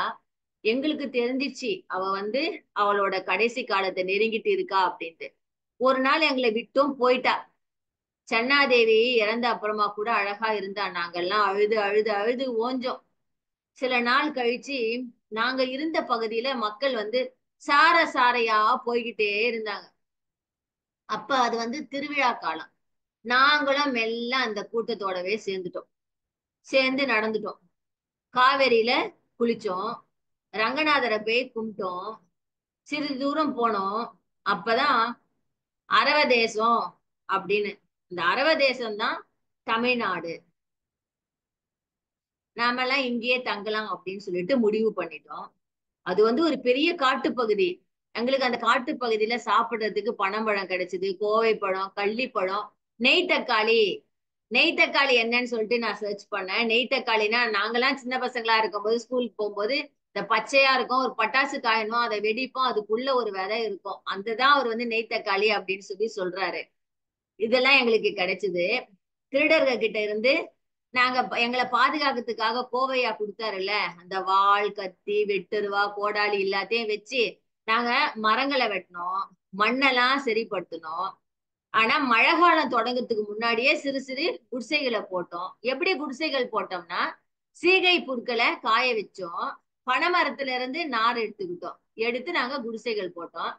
அந்த கள்ளி காட்டோட எங்களால போராடவே முடியல. அதனால ஒரு கட்டத்துல இந்த காட்டை எரிக்கணும் அப்படின்னு நினைச்சோம். ஆனா மழை காலம் வருது. அந்த மழை காலம் வரத்துக்கு முன்னாடியே நம்ம எரிச்சிடணும். அது எரிக்கிறதுக்கு லேட் ஆயிடுச்சுன்னா நம்மளுக்கு வந்து சாப்பிடுற கிடைக்கிறதுக்கு எதுவுமே கிடைக்காது. சாப்பிடுற இப்ப பறவைகள், முட்டைகள், பழங்கள், இந்த தேனடை, கீரை இதெல்லாம் நம்மளுக்கு கிடைக்கவே கிடைக்காது. இதுக்கெல்லாம் எங்க போறது? அதனால நம்ம யோசிச்சு இந்த காட்டை எரிக்கணும்னு முடிவு பண்ணோம். இதனால யோசிச்சு யோசிச்சே எங்களுக்கு அலுத்து போச்சு என்ன பண்ணலான்ட்டு. ஒரு சில நேரத்துல காத்து வேகமா வீசுச்சுன்னா இந்த காடு வந்து தீப்பத்தி நம்மளையும் அழைச்சிக்கணும்ல, நம்மளும் சேர்ந்து அதுல அழிஞ்சிருவோம்ல. அதெல்லாம் யோசிச்சுட்டே இருந்தோம். அப்ப எங்க மங்கத்தாயார் அம்மாவோட பாட்டி தான் சொல்றாங்க, நாம நெருப்பு வைக்க வேண்டிய காட்டு பகுதியை மற்ற பகுதியில இருந்து நம்ம பிரிக்கணும் அப்படின்னு சொல்லி சொல்றா. அப்ப யாருக்குமே புரியல. அப்ப பாட்டி தரையில ஒரு சதுர கட்டம் வரைறா. அது மொத்தமான காடு. அந்த சதுர கட்டத்தோட நடுவுல ஒரு ஜான் நீள அகலம் உள்ள ஒரு சிறிய கட்டம் வரைறா. அந்த பகுதி தான் வந்து நமக்கு நிலமா கிடைக்க போகுது.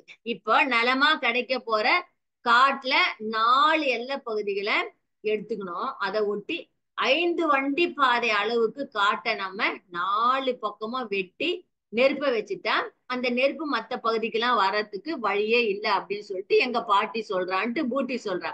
அப்ப நல்லையா வந்து சிரிச்சுக்கிட்டே, என்ன சித்தி சொல்றீங்க? நாம வெட்டி போடும் அந்த காட்டு பகுதி நல்ல இடைவெளி விட்டு காஞ்சு போய் இருக்கும். அப்பதான் நெருப்பு சீக்கிரமா புடிச்சுக்கோ, எல்லா பக்கமும் பரவி இன்னும் அதிகமா எரியும் அப்படின்னு சொல்லிட்டு அவரு சொல்றாரு. அப்ப பாட்டி சொல்றாங்க, நாம வெட்டி எரியிற அந்த கட்டைகளை, குச்சிகளை நம்ம எதை எரிக்க போறோமோ அந்த பகுதியிலேயே போடணும், வழியில போடக்கூடாது அப்படின்னு சொல்லிட்டு சொல்றா. பெரும்பாலானவருக்கு இதுல திருப்தியே இல்ல. இல்லனால என்ன செய்யறது, சரி செஞ்சுதான் பார்ப்போம் அப்படின்னு சொல்லிட்டு ஒத்துக்கிட்டோம். அவங்களுக்கு காட்டு பகுதியை எரிக்கிறாங்க. அப்ப எரிக்கும் போது அந்த அக்னி தெய்வம் வந்து விளக்கு மாதிரி இருக்குது, அந்த நேரத்துல வெளிச்சம் தருது, குளிருக்கு தோதா இருக்குது. மத்த மிருகங்கள்கிட்ட இருந்து ராத்திரி நேரத்துல அந்த நெருப்பு அவங்கள பாதுகாக்குது. இப்படியா கொஞ்சம் கொஞ்சமா நிலப்பரப்ப உருவாக்குனாங்க. காட்டுல இருந்து ஆமணக்கு விதை, வேப்ப விதை ரெண்டையும் சேகரிக்கிறாங்க. அதை கல்லால இடிக்கிறாங்க, தண்ணியில போட்டு கொதிக்க வைக்கிறாங்க. அப்ப அவங்களுக்கு எண்ணெய் மேல வந்தது, அதை வடிகட்டி எண்ணெய் தயாரிச்சுக்கினாங்க. முயல்கள் எல்லாம் அறுக்குறாங்க. அதோட ரத்தத்தை பழைய துணிகள்ல அப்படியே படிய வச்சுக்கிறாங்க. அதை எடுத்து பெண்கள் வந்து தலைக்கு தேய்ச்சி குளிக்கிறாங்க, முடி நல்லா வளரும். அப்புறம் முள் எலின்னு ஒண்ணு இருக்கு, அதை எடுக்கிறாங்க, நெருப்புல சுட்டுறாங்க, உப்பு போட்டு பசங்களுக்கு கொடுத்துட்டு சாப்பிட்டுட்டு அந்த முள்ளு இருக்கிற பகுதியை எடுத்து வெயில்ல காய வச்சு பதப்படுத்துறாங்க. அத வந்து குழந்தைகளுக்கு இரும்பல் வந்தா குடுக்குறாங்க. ஒரு சிலர் வந்து இந்த மாதிரி இப்படியே போயினே இருக்கு. ஒரு சிலருக்கு வந்து இந்த வாழ்க்கைய நினைச்சு திருப்தியே இல்ல. ஒரு சிலர் அவங்க பிறந்து வளர்ந்த அந்த பூமியை நினைச்சு இன்னும் அழுதுகிட்டு தான் இருந்தாங்க. அப்போ ஒரு வடக்கு எல்லையில ஒரு ஓடை மாதிரி இருந்துச்சு.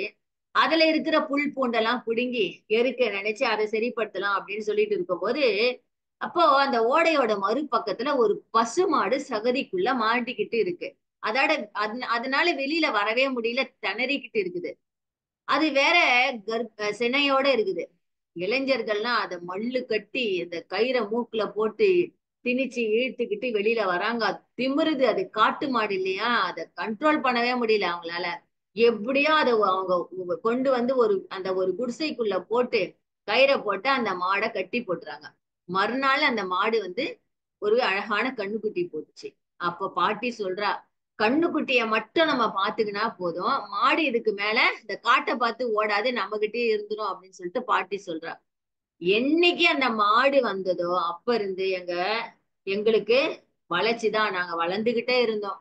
ஒரு மாடு பல மாடு ஆச்சு. கோபல கிராமம் அப்படின்னு பேர் வந்ததே இதனாலதான்.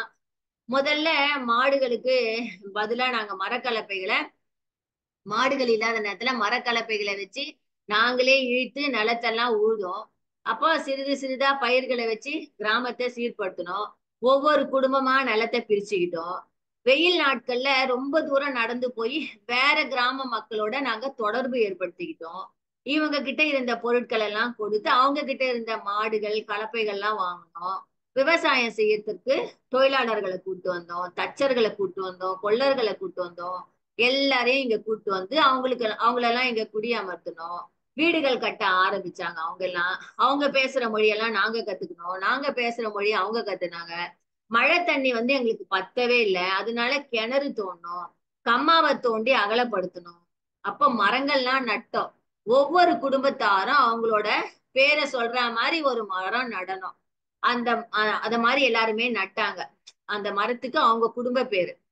அந்த நாட்கள்ல மனுஷனோட பலம், அவனோட வெல்த், அத அவங்க வீட்டுல எத்தனை பேர் இருக்கிறாங்களோ அதை வச்சுதான், அததான் பெரிய குடும்பம் அப்படின்னு சொல்றாங்க. அதுக்கு ஏத்த மாதிரி அவங்க அந்த நிலத்தை, அதிகமான நிலத்தை சீர்படுத்திக்கணும், அதிக கால்நடைகளை தான் அவங்க பராமரிக்கணும் அப்படின்னு முடிவு பண்ணிக்கிட்டாங்க. அப்படி வளர்ந்ததுதான் இந்த கோட்டையார் குடும்பம். இந்த பாட்டியோட கதை, இந்த கோபாலபுரம் உருவான கதை, பாட்டியோட கதை இதோட முடிஞ்சிச்சு. இப்ப கிராமத்துல என்ன நடக்குது அப்படின்ட்டு பார்ப்போம். அவரு கிருஷ்ணப்ப நாயக்கர் ஊருள்ள ஓடினார்ல, இப்ப பஞ்சாயத்தை கூட்டிட்டாங்க. எல்லா முக்கியஸ்தர்களும் கூட்டமா வந்துட்டாங்க. அவங்க எல்லாம் வந்து ஒவ்வொருத்தரா வந்து அந்த பஞ்சாயத்து கூட்டப்படுற இடத்துல வந்து உட்காருவாங்க. எல்லாரும் ஒவ்வொரு மரத்துல உட்காருவாங்க. அவங்கவுங்க இப்ப சொன்னேன்ல கொஞ்சம் முன்னாடி, அவங்கவுங்க பேர் எழுதின மரம் அவங்கவுங்க அதை பராமரிச்சாங்க. அந்தந்த மரத்துக்கு நேரா ஒவ்வொருத்தரும் வந்து உட்காருவாங்க.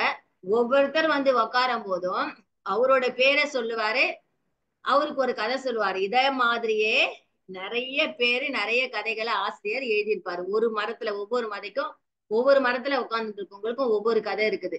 நான் அதெல்லாம் வந்து நேரம் கருதி அதெல்லாம் கொண்டு வரல, ரொம்ப கன்ஃபியூஷன் ஆயிடும், அதனால அதெல்லாம் எடுத்து வரல. இந்த கிராமத்து பஞ்சாயத்து கூட்டியதால எல்லா முக்கியஸ்தர்களும் வந்து உக்காந்துட்டாங்க. இப்போ அந்த கிராமத்துல இருக்கிற காவல்காரங்க எல்லாம் வந்து அந்த பொண்ணோட இறந்து போன உடம்பு இருக்கிற பக்கம் குழந்தைங்க பெண்கள் இவங்க எல்லாம் வராம பாத்துக்கிறாங்க. கோவிந்தப்ப நாயக்கர் வந்து மேடை மேல உக்காடுறாரு. கூட்டத்தை ஆரம்பிக்கலாமா அப்படின்னு கேக்குறாரு. கண்ணால யாரையோ தேடுறாரு. ஒரு கட்டத்துல அந்த திரவத்தி நாயக்கர் மேல கண் நிக்குது. ஆள்காட்டி வரலாற சைகை காட்டி அந்த கொள்ளைக்காரனோட கட்டுக்கள் எல்லாம் அவுத்து விடு அப்படின்னு சொல்றாரு. நீ யாரப்பா, நீ எந்த ஊரு, உன் பேர் என்ன அப்படின்னு சொல்லிட்டு எல்லாம் கோபமா கேட்டாங்க. அந்த திருடன் வாயே திறக்கல. கூட்டத்துல எல்லாரும் அவன் வாயை திறக்கிறானா பாரு அப்படின்ட்டு எல்லாம் முணுமுணுக்குறாங்க. எல்லோரையும் அமைதிப்படுத்திட்டு கிருஷ்ணப்ப நாயக்கரை பார்த்து, தம்பி என்ன நடந்தது அப்படின்னு சொல்லிட்டு கோவிந்தப்ப நாயக்கர் கேக்குறாரு. அவர் வந்து எல்லா நடந்த விஷயத்தையும் சொல்றாரு. அப்ப அந்த ஆசாரியார கூப்பிடுறாங்க. அவர் வந்து நின்னு கூட்டத்தை பார்த்து இன்னும் தேம்பி தேம்பி அழுகுறாரு. அந்த நேரத்துல ஒருத்தர் எழுந்து அவரை கூட்டத்துக்கு வெளியில கூட்டிட்டு போய் அவருக்கு தண்ணி குடிக்க செஞ்சு அவரை கை காலெல்லாம் அலம்ப செஞ்சு ஆசுவாசப்படுத்தி அவரை அழைச்சிக்கிட்டு வராரு. அப்ப ஆசாரியார் திருப்பி சொல்றாரு, நேத்திக்கு இந்த நேரத்துல ஒரு நிமிஷம் நான் பேட்டரி லோவா இருக்கு போட்டுறேன்.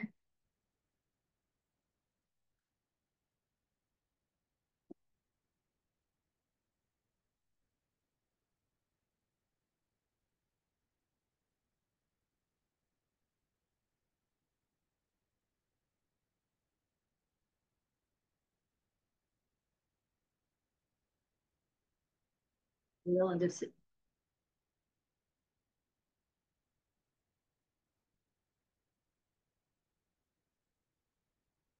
நேத்திக்கு இந்த நேரத்துக்குள்ள எல்லாம் இந்த மாதிரி ஒண்ணு நட நட இந்த மாதிரியான ஒரு சம்பவம் நடக்குன்னு நான் கனவுல கூட நினைக்கல அப்படின்னுட்டு அழுவுறாரு.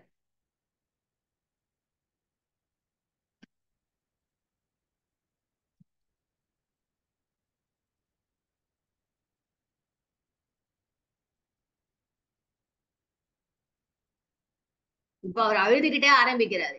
இந்த போக்காளி இருக்காளே அப்படின்றாரு. போக்காளினா இறந்து போயிட்டா, அவளைதான் வந்து போக்காளின்னு ஆசிரியர் சொல்றாரு.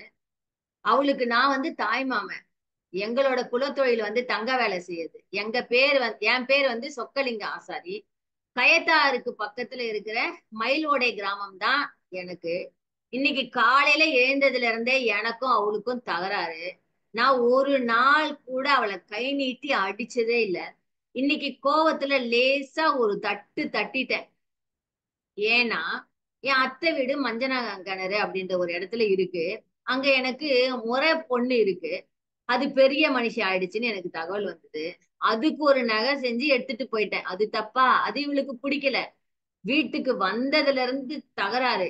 திடீர்னு இவரு சத்தமா சொல்றாரு ஆசிரியர், நான் இந்த சபையில ஒரு உண்மைய சொல்றேன். அதுவும் அவளோட ஆவியும் இங்க இருந்து அதுவும் இங்க கேட்டுக்கிட்டு இருந்தா நான் மனசார எந்த பொண்ணையுமே நினைச்சது இல்ல. ஆனா இந்த பாரகத்தி வேற மாதிரி நினைச்சிட்டா. கல்யாணம் ஆகி 5 வருஷம் ஆச்சு. இப்பதான் உண்டாயிருந்தா. என் ஆத்தாவுக்கு நான் ஒரே ஒரு பிள்ளை. இவ மூலமா எனக்கு ஒரு பிள்ளைங்கிற நம்பிக்கை இப்ப எனக்கு போச்சு. இனிமேல என் வீட்டுல விளக்கே எரிய போறதில்ல. எனக்கு சின்ன வயசுல இருந்தே ஆசை அவ மேல. அவளுக்கும் என் மேல ஆசை. அப்பப்ப சொல்லுவா, நீ வேற எவளையாவது கட்டிக்கிட்ட நான் கிணத்துல குளத்துல விழுந்து செத்து போவேன்னு சொன்னா.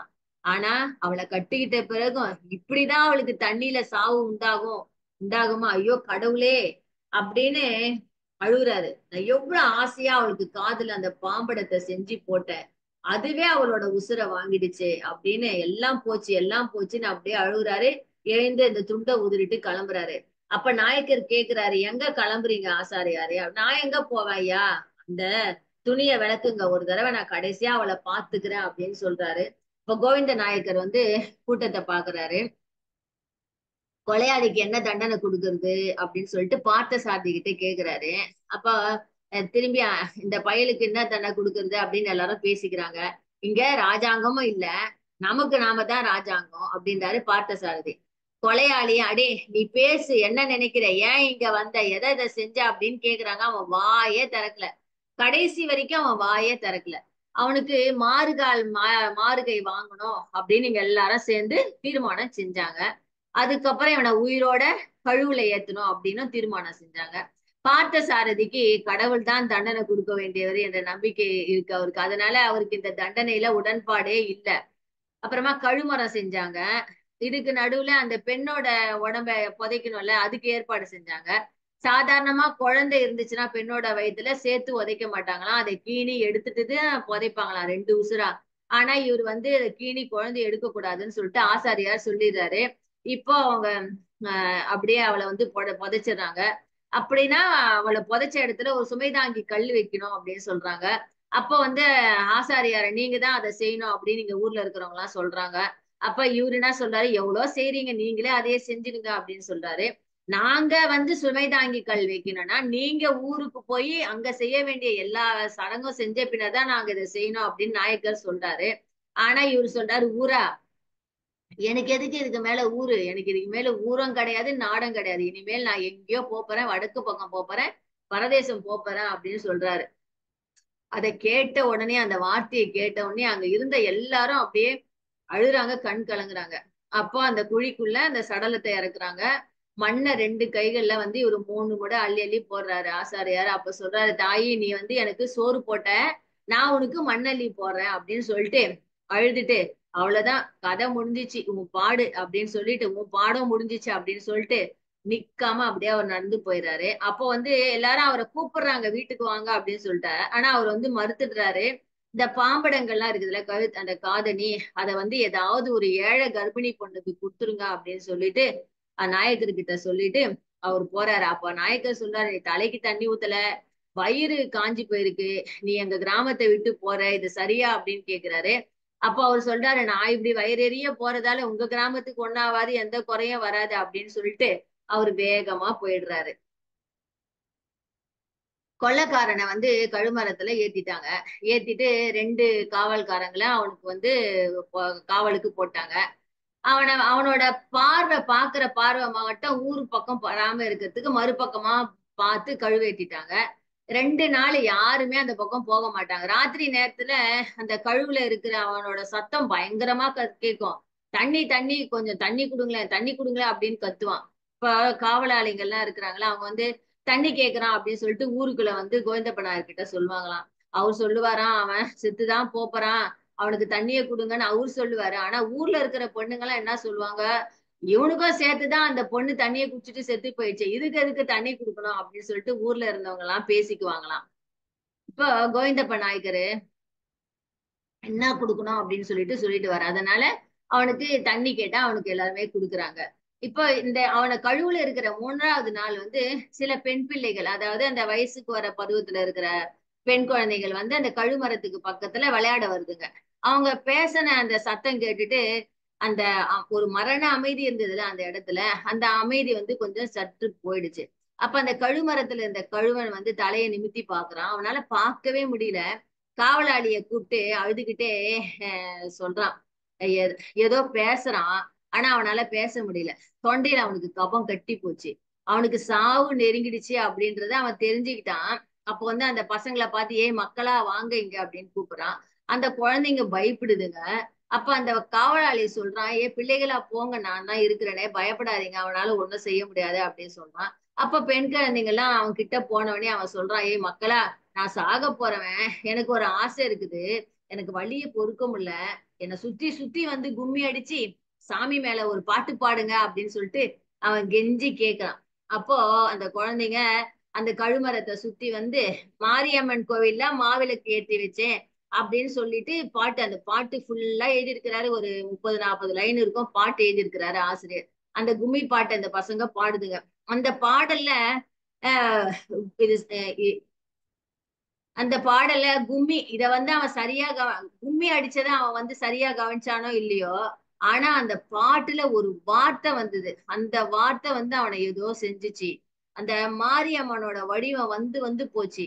அவனோட அம்மா சொல்வா, பாவி உனக்கு இரக்கம் இல்லையாடா, என் எலும்ப சந்தனமா அரைச்சி உன்னை பாடுபட்டு வளர்த்தேனடா, பெத்த தாயை நீ இப்படி கை நீட்டி அடிக்கிறியடா அப்படின்னு சொல்லிட்டு அவங்க அம்மா திட்டுவா.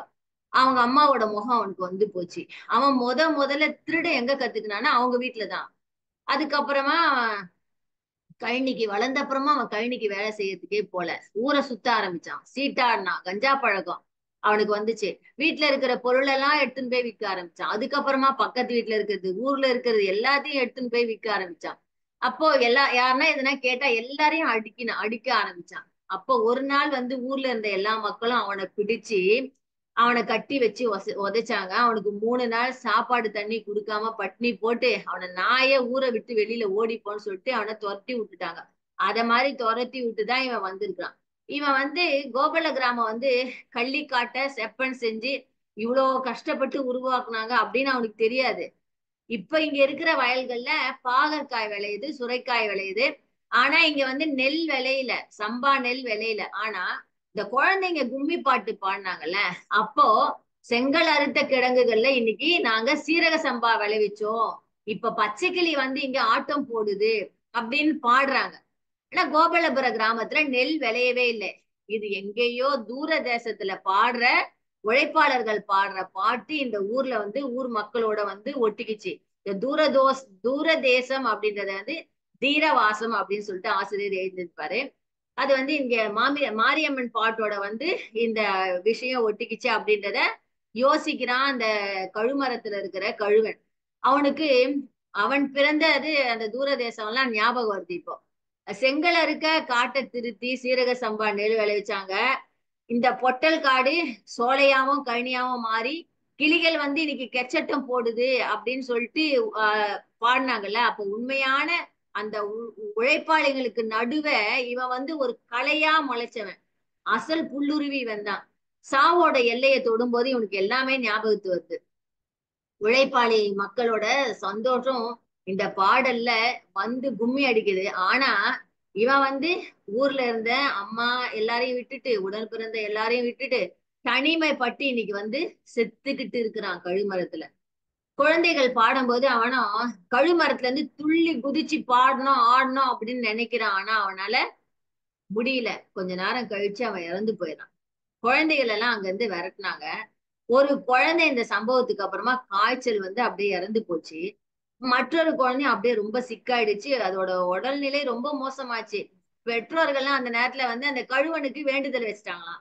என் பெண் குழந்தைய பிழைச்சு எழுந்துச்சுன்னா அதுக்கு நாங்க திருமணம் செஞ்சு அதுக்கு பிறக்கிற தலை குழந்தைக்கு கழுவன் அப்படின்னு பேர் வைக்கிறோம் அப்படின்னு சொல்லிட்டு நேர்ந்துக்கிட்டாங்களாம். இப்ப அந்த வேப்பமர திரடு இருக்குல்ல, அது வந்து கழுவன் திருடா மாறிடுச்சு. இப்போ கழுவனை போட்டதால கழுவன் திருடா அப்படின்னு மாறிடுச்சு. அந்த கமலாட்சி இருக்கிற செத்து போன கமலாட்சி இருக்கால, அவ கழுவன் ரெண்டு பேரையும் புதைச்ச இடத்துல கல் நட்டு இன்னைக்கு அவங்க ரெண்டு பேரையும் தேவதையாக்கி ரெண்டு பேரையுமே கொண்டாடுறாங்க. ஊர் மக்கள் வந்து பெண் குழந்தைங்களுக்கு பிறந்துச்சுன்னா அதுங்களுக்கு கம்படாச்சி அப்படின்னு பேர் வச்சாங்க. ஆண் குழந்தைங்களுக்கு கழுவன் அப்படின்னு பேர் வச்சாங்க. யாருன்னா வந்து எதனா ஒரு தப்பு செஞ்சுட்டு அப்படியே வாயை திறக்காம இருந்தாங்கன்னு வச்சுங்களேன், அவங்களெல்லாம் என்னடா கழுவ சாதிச்ச மாதிரி சாதிக்க அப்படின்னு சொல்லிட்டு சொல்ல ஆரம்பிச்சுட்டாங்க.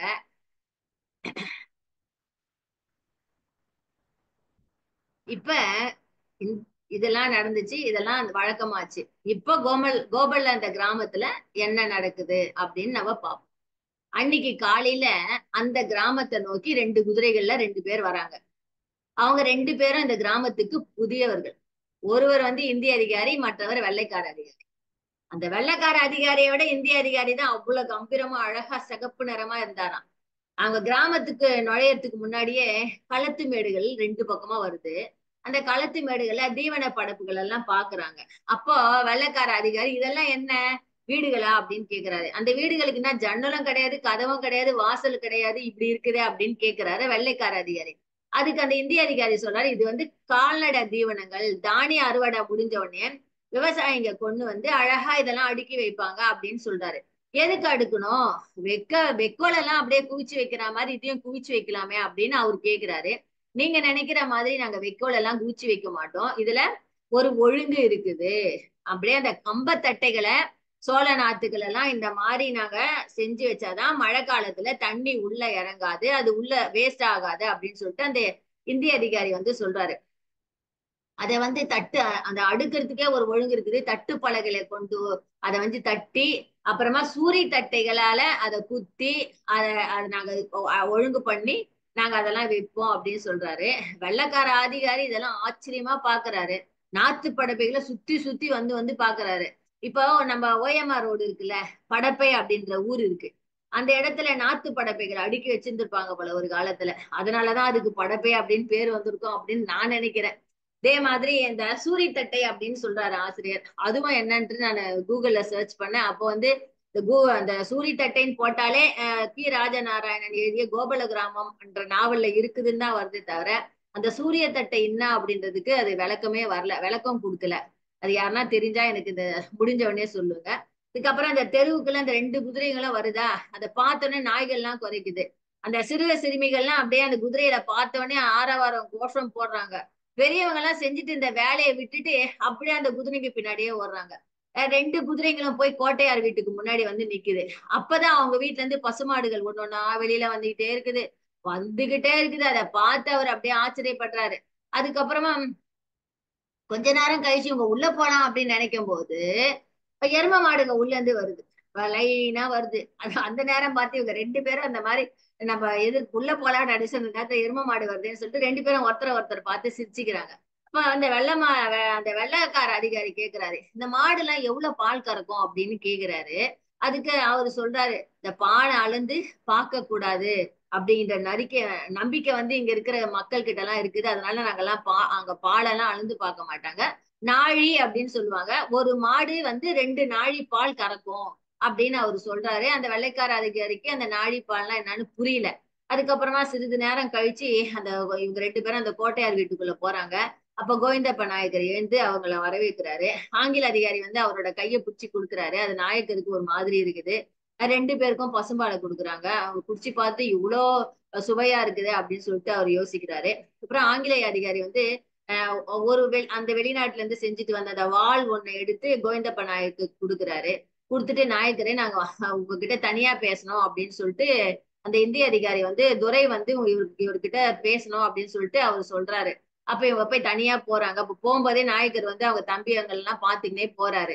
உள்ள போனோடனே இவரைதான் வந்து கும்பினியர்களோட அந்த சார்பா வந்து இவரை வந்து உங்க ஊருக்கு தலைவரா நியமிச்சிருக்கிறாங்க அப்படின்னு சொல்லிட்டு சொல்றாரு இந்திய அதிகாரி. அப்ப அவர் என்ன சொல்றாரு, நான் இதுக்கு முடிவு எடுக்க முடியாது, நான் யோசிச்சு சொல்றேன் அப்படின்னு சொல்றாரு கோவிந்தப்ப நாயக்கர். இப்போ ஊர்ல இருக்கிற பெரிய மனுஷங்க, அவரோட தம்பிக எல்லாரையும் கூப்பிட்டு இதுக்கான அபிப்பிராயத்தை கேக்குறாங்க. இந்த அப்ப எல்லாரும் சொல்றாங்க, இந்த கும்பினியர்கள் வந்து நாட்டுக்கு வந்து பல வருஷம் ஆச்சு, பல இடங்களை சேர்த்துக்கிட்டாங்க, ராஜ்யம் பண்ண ஆரம்பிச்சுட்டாங்க அப்படின்ட்டு நம்ம எல்லாம் கேள்விப்பட்டுட்டு தான் இருக்கிறோம். பேசும்போதே சொல்றாங்க. அப்ப வந்து சரி, நம்ம ஊட்டி மங்கத்தாயார் அம்மாளிடையுமா போய் எதனா ஒரு அபிப்பிராயம் கேட்கலாம் அப்படின்னு சொல்லிட்டு போறாங்க. அப்ப அந்த அம்மா சொல்லுது, இந்த வெள்ளைக்காரன் வந்து எவ்வளவு நாட்கள் ஆச்சு, அவனுங்க அந்த ராஜாவ மாதிரி பெண்களுக்கு எந்த வித தொந்தரவும் கொடுக்கல, எந்த பெண்ணையும் கற்பழிக்கல. அதனால நம்ம இது வரைக்கும் அந்த மாதிரி அவங்க செஞ்சாங்க அப்படின்றத நம்ம இது வரைக்கும் கேள்விப்படவே இல்லை. அதனால அந்த காரணத்துக்காகவே இந்த வெள்ளைக்காரர்கள் வந்து அவங்களுக்கு வந்து ஒரு உயர்வான இடத்துல இருந்துதாங்க அந்த மங்கத்தாயார் அம்மாளுக்கு. அதனால நீங்க வந்து எங்க கிராமத்துக்கு வந்து நீங்க அது சேர்த்துக்குன்னு நீங்க அதிகாரம் பண்ணலாம் அப்படின்ற இது சம்மதம் தெரிவிச்சு ஆங்கிலேயருக்கு இவங்க வந்து மேலாவெல்லாம் அனுப்புறாங்க. மேலா அப்படின்னு சொல்லியிருப்பாரு. இப்போ இது முடிஞ்சிச்சு. இது முடிஞ்ச பின்னர் ஒரு நாள் இந்த கிராமம் முழுவதும் அப்படியே தேன் கூடு மாதிரி ஆயிடுச்சு. ஏன்னா கிராமத்துல இருந்த அந்த கம்பக்கதிர்கள், கருவேப்பிலை, வெத்தலை, இதுக்கு மேல எல்லாம் அப்படியே அந்த வெட்டுக்கிளி, விட்டில் பூச்சிகள் அது வந்து படர்ந்து போயிடுச்சு. ஈக்கள் மாதிரி அப்படியே வந்து வந்து அப்படியே மொச்சிச்சு. எல்லா பயிரையும் அழிச்சு நாசம் பண்ணிச்சு. ஒரு சில வருஷத்துல வந்து மழை பெஞ்சு எல்லாம் அழியும். ஒரு சில நேரத்துல வந்து யானைங்க வந்து அழிக்கும். இந்த முறை வந்து விட்டில் பூச்சிகள் வந்து அந்த கிராமத்துல இருக்கிறது எல்லாத்தையும் அழிச்சிருச்சு. இப்ப நம்ம கண்ணுக்கு முன்னாடியே நம்ம கஷ்டப்பட்டு வளர்த்த இந்த எல்லாமே பயிர்கள் எல்லாமே அழிஞ்சிடுச்சே அப்படின்னு சொல்லிட்டு எல்லாரும் வருத்தப்பட்டாங்க. இந்த வருஷம் மனுஷனுக்கு உணவே சாப்பிடறதுக்கு எதுவுமே கிடையாது. கால்நடைகளுக்கு தீவனம் கிடையாது, கூலம் கிடையாது. இந்த விட்டில்கள் வந்து அதோட வேலையெல்லாம் முடிச்சிட்டு போயிடுச்சு. அது போன பின்னர் பார்த்தா அந்த ஊர்ல இருக்கிற பனைமரம் கூட மொட்டையா நிக்குது. தரையில அப்பதான் புல்லு நுனி வருது இல்ல, அந்த நுனிய கூட விடல அந்த பூச்சி. ஊரே அப்படியே வெறிச்சுன்னு ஆயிடுச்சு. களிழந்து போயிடுச்சு கிராமம். யாரு யாருக்கு ஆறுதல் சொல்ல முடியும்? அந்த நேரத்துல கோட்டையார் குடும்பம் ஊர் மக்கள் எல்லாம் கூப்பிட்டாங்க, ஆறுதல் சொன்னாங்க. அவங்க வீட்டுல இருந்த தானிய களஞ்சியத்தை திறந்து விட்டாங்க. அதோட அந்த கால்நடைகளுக்காக அந்த பல வருஷங்களா அவங்க பிடுங்காம கடந்த அந்த நாத்துக்களை, எல்லாத்தையும் அந்த தட்டை படப்புகள்னு சொல்றாரு, அது எல்லாத்தையும் ஜீவன அந்த கால்நடைகளுக்காக கொடுக்குறாங்க. அப்ப வந்து மக்கள் எல்லாம் சொல்றாங்க, இந்த வருஷம் வந்து நம்ம எல்லாம் கம்ம சோத்தை கட்டியா சாப்பிடறதுக்கு பதிலா நாயக்கர் கோட்டையார் குடும்பத்தோட புண்ணியத்துல நம்ம எல்லாம் கரைச்சி குடிச்சிடலாம் அப்படின்னு சொல்லிட்டு சொல்றாங்க. அப்ப கோவிந்தப்ப நாயக்கர் சொல்றாரு, எல்லாமே எங்க கிட்ட இருந்தா மட்டும் போதுமா? அந்த நாட்கள்ல எல்லாரும் சேர்ந்துதானே இந்த கள்ளிக்காட்டை திருத்தி நிலமா மாத்தி இருந்தோம் அப்படின்னு ஒரு அடக்கத்தோட சொன்னாராம். இந்த நிகழ்வை, இந்த மாதிரியான ஒரு நிகழ்ச்சி இந்த கிராமத்துல நடந்துச்சு, மக்கள்லாம் ரொம்ப கஷ்டப்படுறோம் அப்படின்னு சொல்லிட்டு இவங்க வந்து பிரிட்டிஷாருக்கு தகவல் தெரிவிச்சு மேலாவில அனுப்புனாங்க. ஆனா அவங்க கிட்ட இருந்து எந்த விதமான பதிலும் உதவியும் அவங்க கிட்ட இருந்து வரவே இல்லை. மக்கள் கிட்ட இந்த நேரத்துல கொலை கொள்ளை பீதி அதிகரிச்சு. பல விஷயங்கள் வந்து கேள்விப்படுறாங்க இவங்க. எது சரி எது தவறு அப்படின்னு யாருக்குமே எதுவுமே புரியல. ராட்டை இருக்கு இல்லையா, ராட்டை சுத்துறவங்களோட கட்டை விரல எல்லாம் ஆங்கிலேயர்கள் வந்து வெட்டி எரிஞ்சிடுறாங்க அப்படின்ற பேச்சு உங்க காதுல விழுது. யார் அவங்கள எதிர்த்து பேசினாலும் தலைய வாங்கி விடுறாங்க அப்படின்ட்டு அத விஷயத்தை கேள்வி கேக்குறாங்க.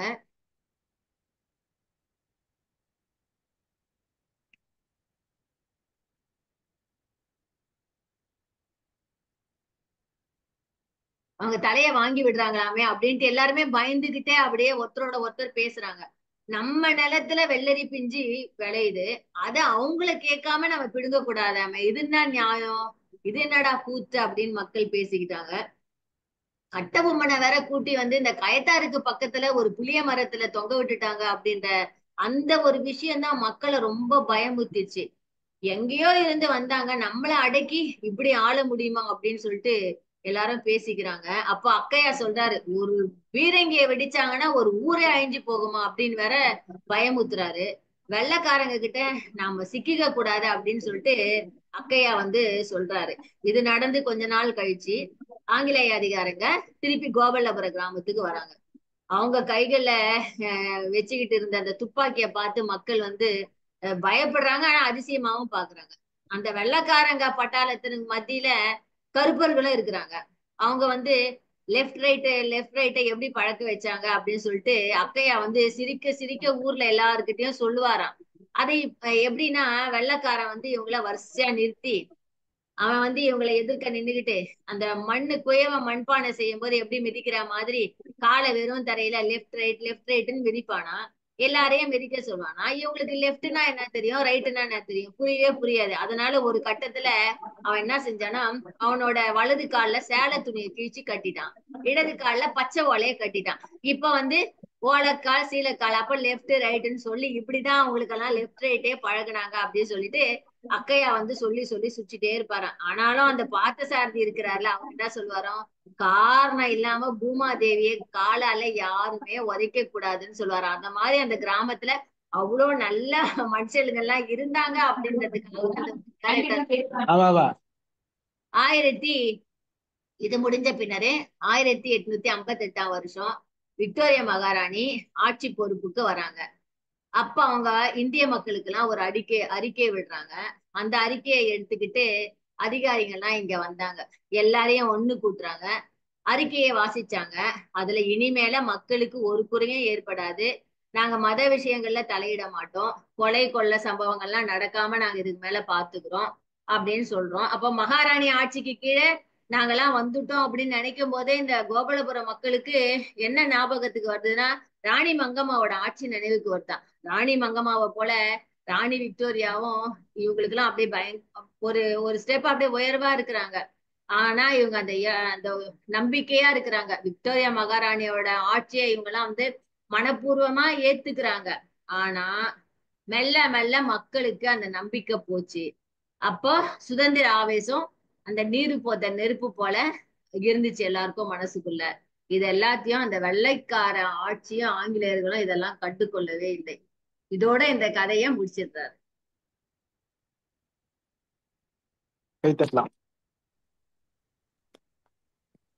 Super Malathi, super super super madam, நல்லா இருந்தது.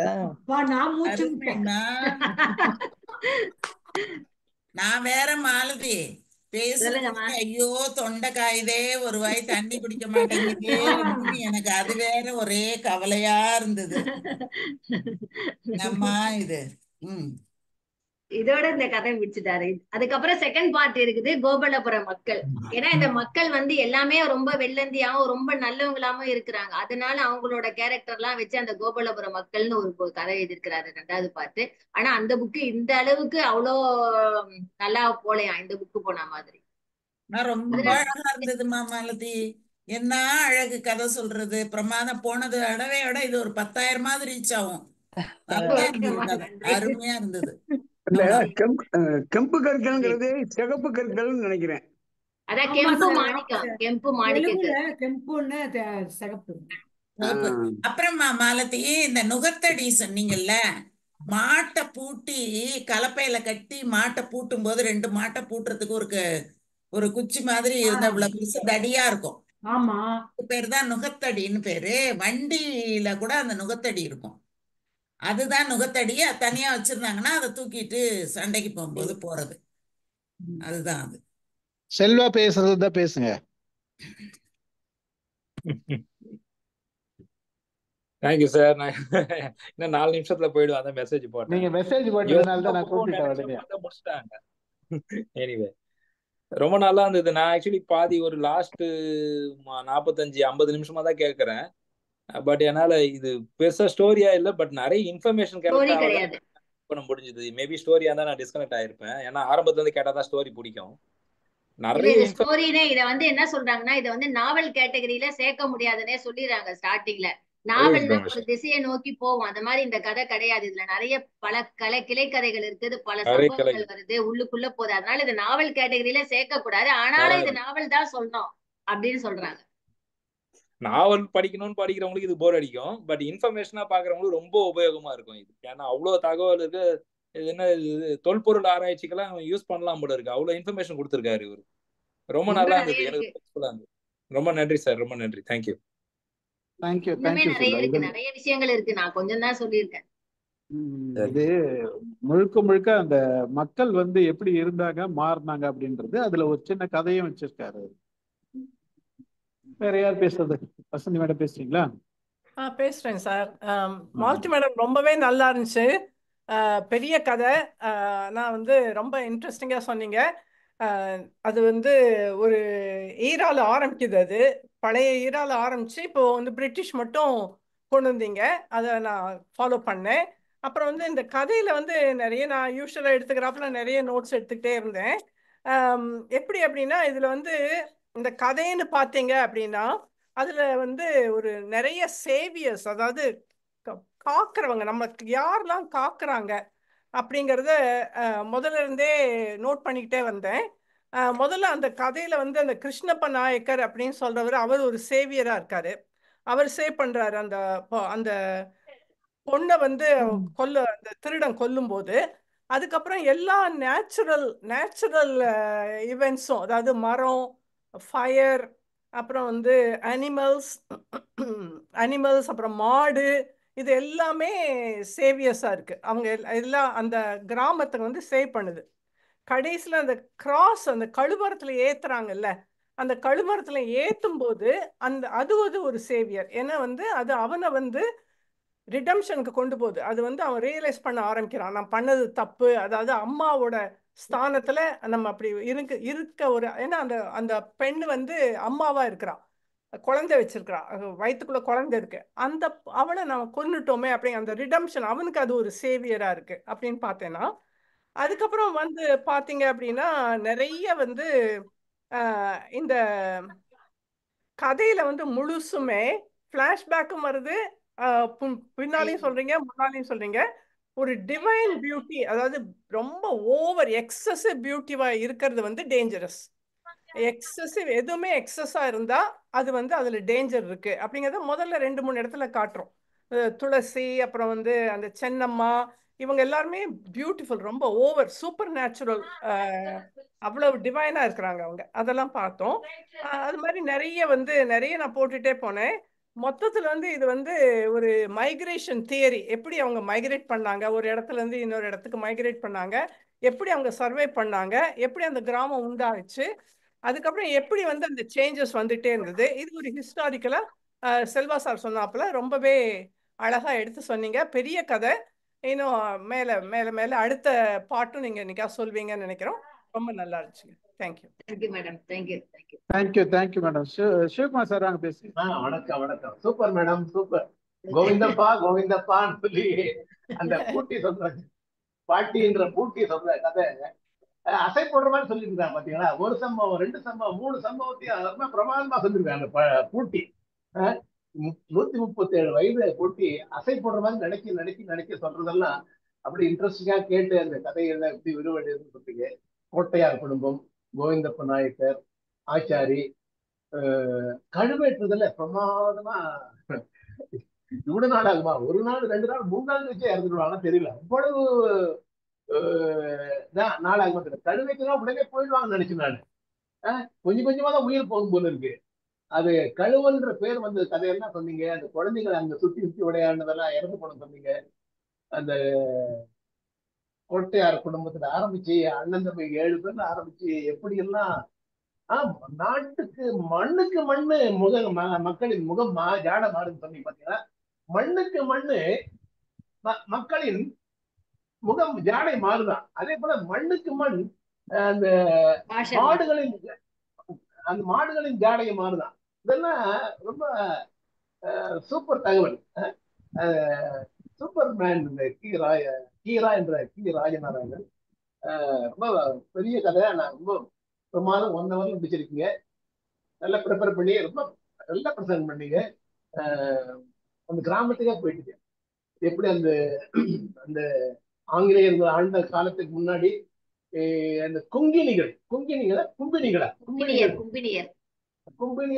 சொல்லப்பட்ட ஆங்கிலேயர் காலத்துக்கு முன்னாடி இருந்த மக்கள் வந்து ஆரம்பிச்சு ஒரு காடு நாட்டாக்கி ஒரு சிறப்பா அந்த ஒரு கள்ளிக்காடை எப்படி ஒரு கள்ளிக்காடை ஒரு கோபாலபுரமா மாத்தி அந்த மக்களை பெருசாக்கி இல்ல பிரமாதமான நரேஷன்.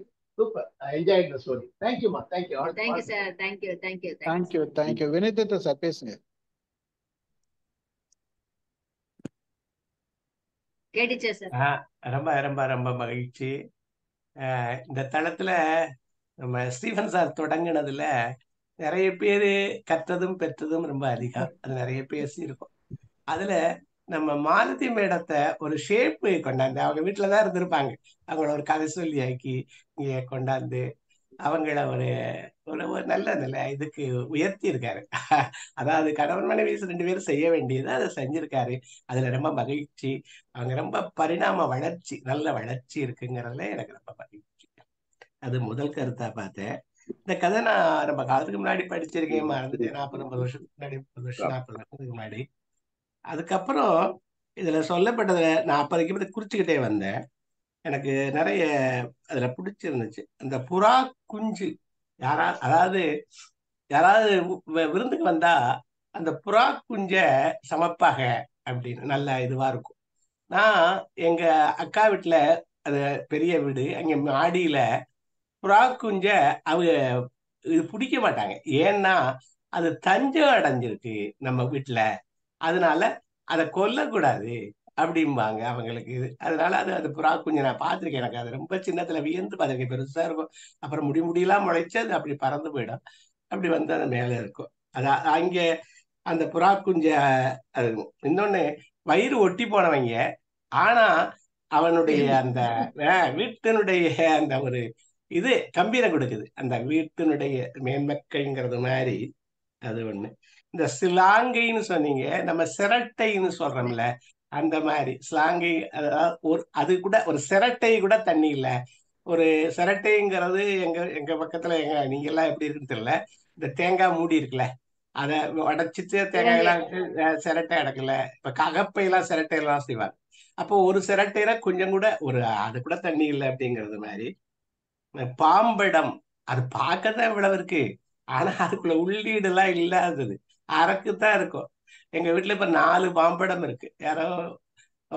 யாரோ ஒருத்தர் அந்த அடகு பிடிக்கிறது எங்க மகளுடைய வீட்டுல அவங்க தாத்தா பிடிப்பாரு. அதை இப்ப விற்க போனா அவன் ரொம்ப குறைச்சலா கேட்கிறான், உருகிடுவாங்க அப்படிங்கிறான். பார்க்கையில அவ்வளவு வேலைப்பாடா இருக்கு. ஏன்னா காதுல தொங்குறது இல்ல, உள்ள அரக்குதான் இருக்கு, அவ்வளவு பெருசு இருக்கு.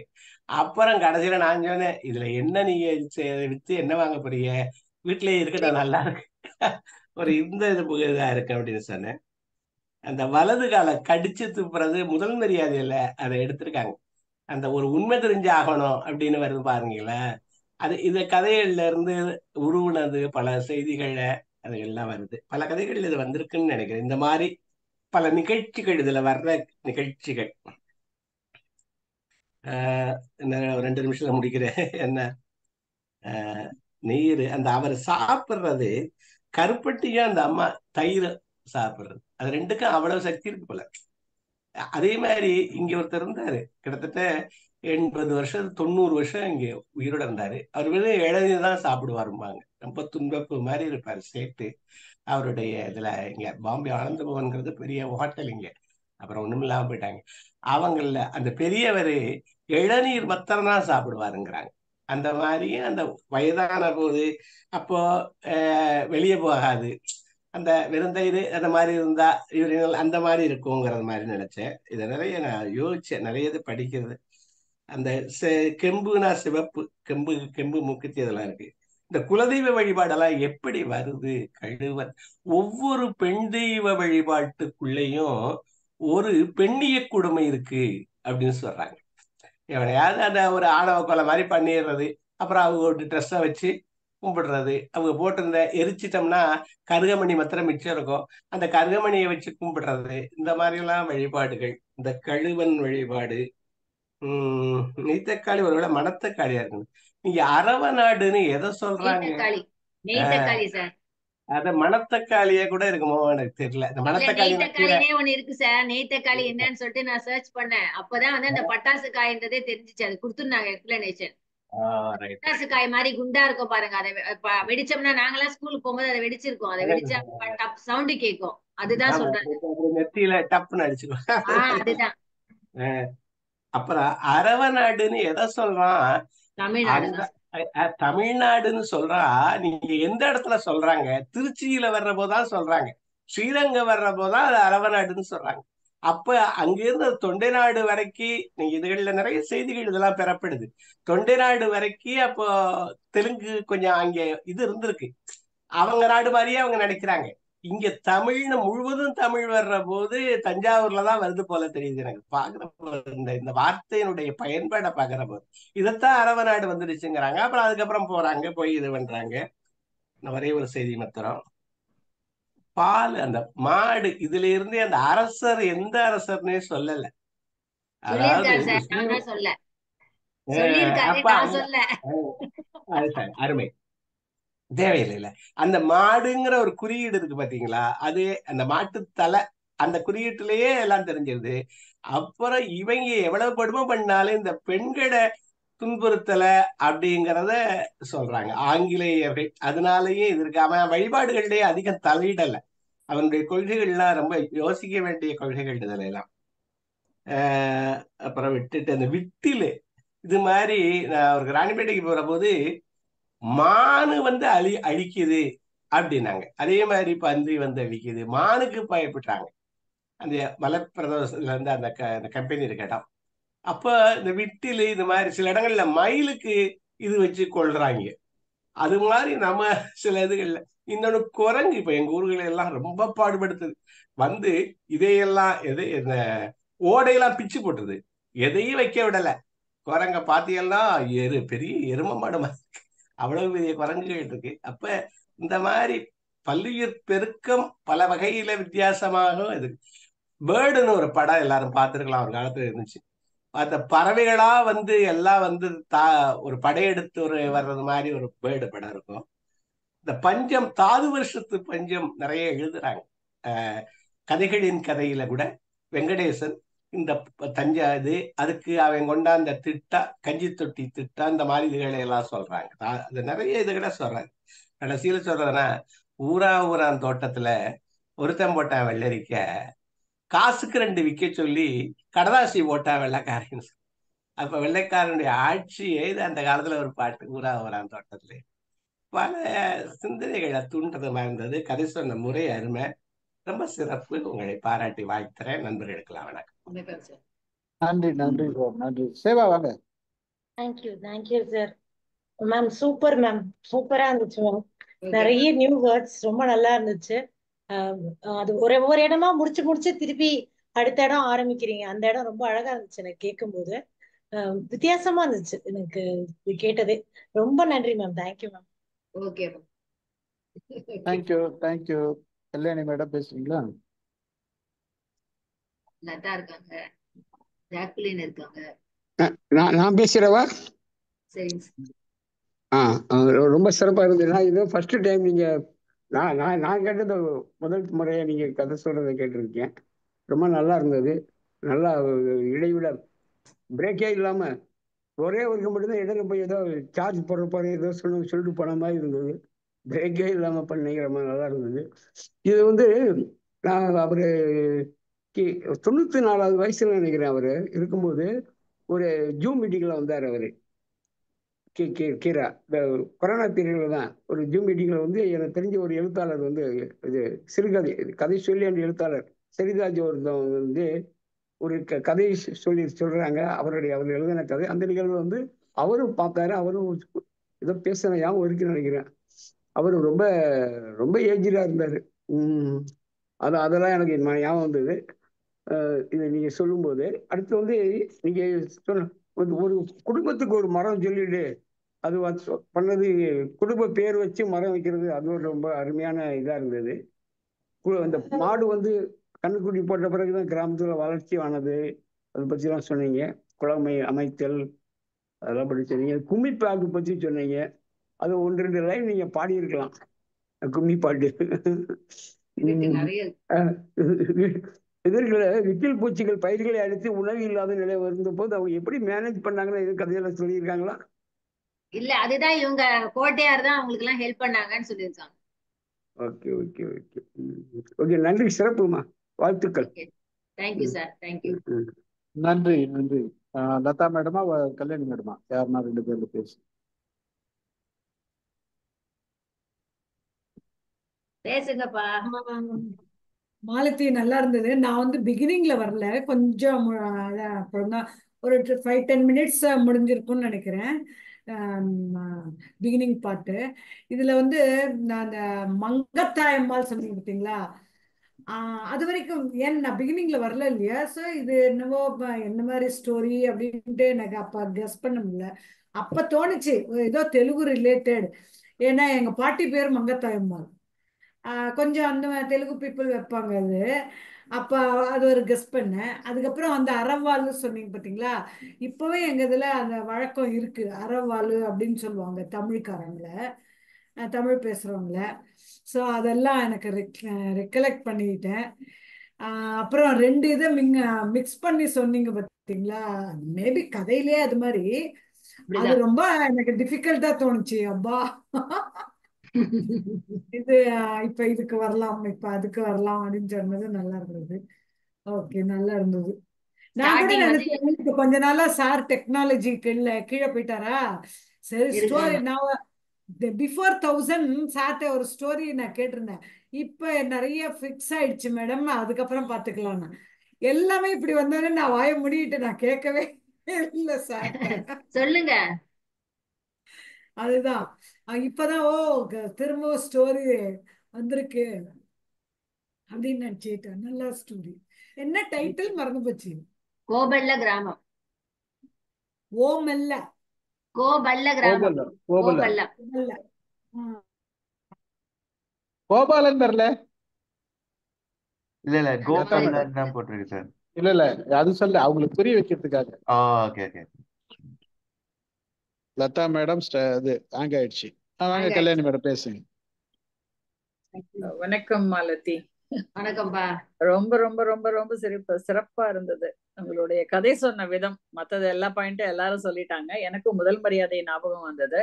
அதே மாதிரி அந்த கோயில் அந்த கழுவேற்றம்லாம் கொஞ்சம் கேட்கறதுக்கே கஷ்டமா இருந்தது.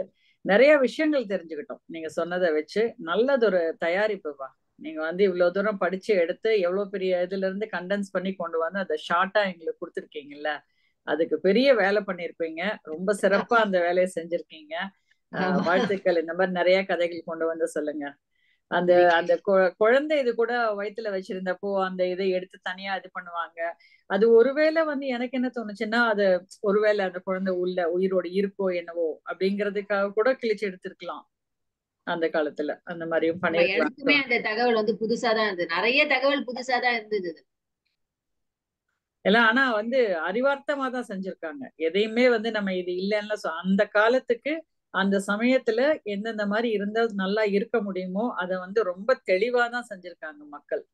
அதுதான் இதுல இருந்து நம்ம கத்துக்க வேண்டிய ஒரு விஷயம். அவங்களை யாரையும் நம்ம வந்து திரும்பி பார்த்து இல்ல இவங்கெல்லாம் எதுவுமே சரியா செய்யலைங்கிற மாதிரி எல்லாம் நம்ம எதுவுமே சொல்ல முடியாது. அந்தந்த காலத்துக்கு அவங்க செஞ்சுட்டு வந்தது எல்லாமே சரியாதான் இருக்குன்னு ஒத்துக்கிட்டு தான் நம்ம முன்னால போகணும். ரொம்ப இன்னுமே சிறப்பு குலதெய்வ மாலதி. வழிபாடு எல்லாம் இருக்குது தானேப்பா? கண்டிப்பா கண்டிப்பா நிறைய இருக்கு. நீங்க சொல்ற மாதிரி நிறைய விஷயங்கள் இருக்கு. இப்ப யாரோ சார் சொன்ன மாதிரி அது சில பெண் தெய்வங்களை ஏதாவது பண்ணிட்டும் செஞ்சிருக்கலாம், அல்லது அவங்களுடைய தியாகத்தை கொண்டாடுற மாதிரியான விஷயமாவும் இருக்கலாம். எது மாதிரி இருக்கலாம். இன்னொரு விஷயம் நான் என்ன பார்த்தேன்னா, இன்னைக்கு ஸ்டீஃபன் சாருடைய முகம் ரொம்ப பிரைட்டா இருக்கு. அது லைட்டுனாலயா மாலத்தினாலயான்னு தெரியல. இல்ல இல்ல நீங்க அது தண்ணி செல்போன் குடிச்சா கூட அவர் சிரிக்கிறாரு. இல்ல இல்ல செல்போன் தான், அது செல்போனோட அது செல்போன் கேமரா பளிச்சுன்னு காட்டுது, சும்மா வேற ஒண்ணும் சார், இது கிடையாது. ஒரு ஆட் ஆன் தகவல், ஒண்ணும் இல்ல சார். தெரிஞ்சிச்சு எனக்கு. இருந்தாலும் நாங்க சொல்லணும்ல உண்மைய. Thank you sir. அந்த செல்போன் இதை மாலத்தி கொடுத்துருக்கலாமேன்னு தோணுச்சு, வேற ஒண்ணும் இல்ல. செட் ஆகாதுப்பா எனக்கு. செட் இல்ல ஆகாது, கதை சொல்லுங்க. பிரைட்னஸ் சொன்னேன். Thank you sir. Thank you Malathi. Thank you it was thank you very well thank you done. Madam. Amudha madam பேசுங்க. இந்தாம்மா பேசு.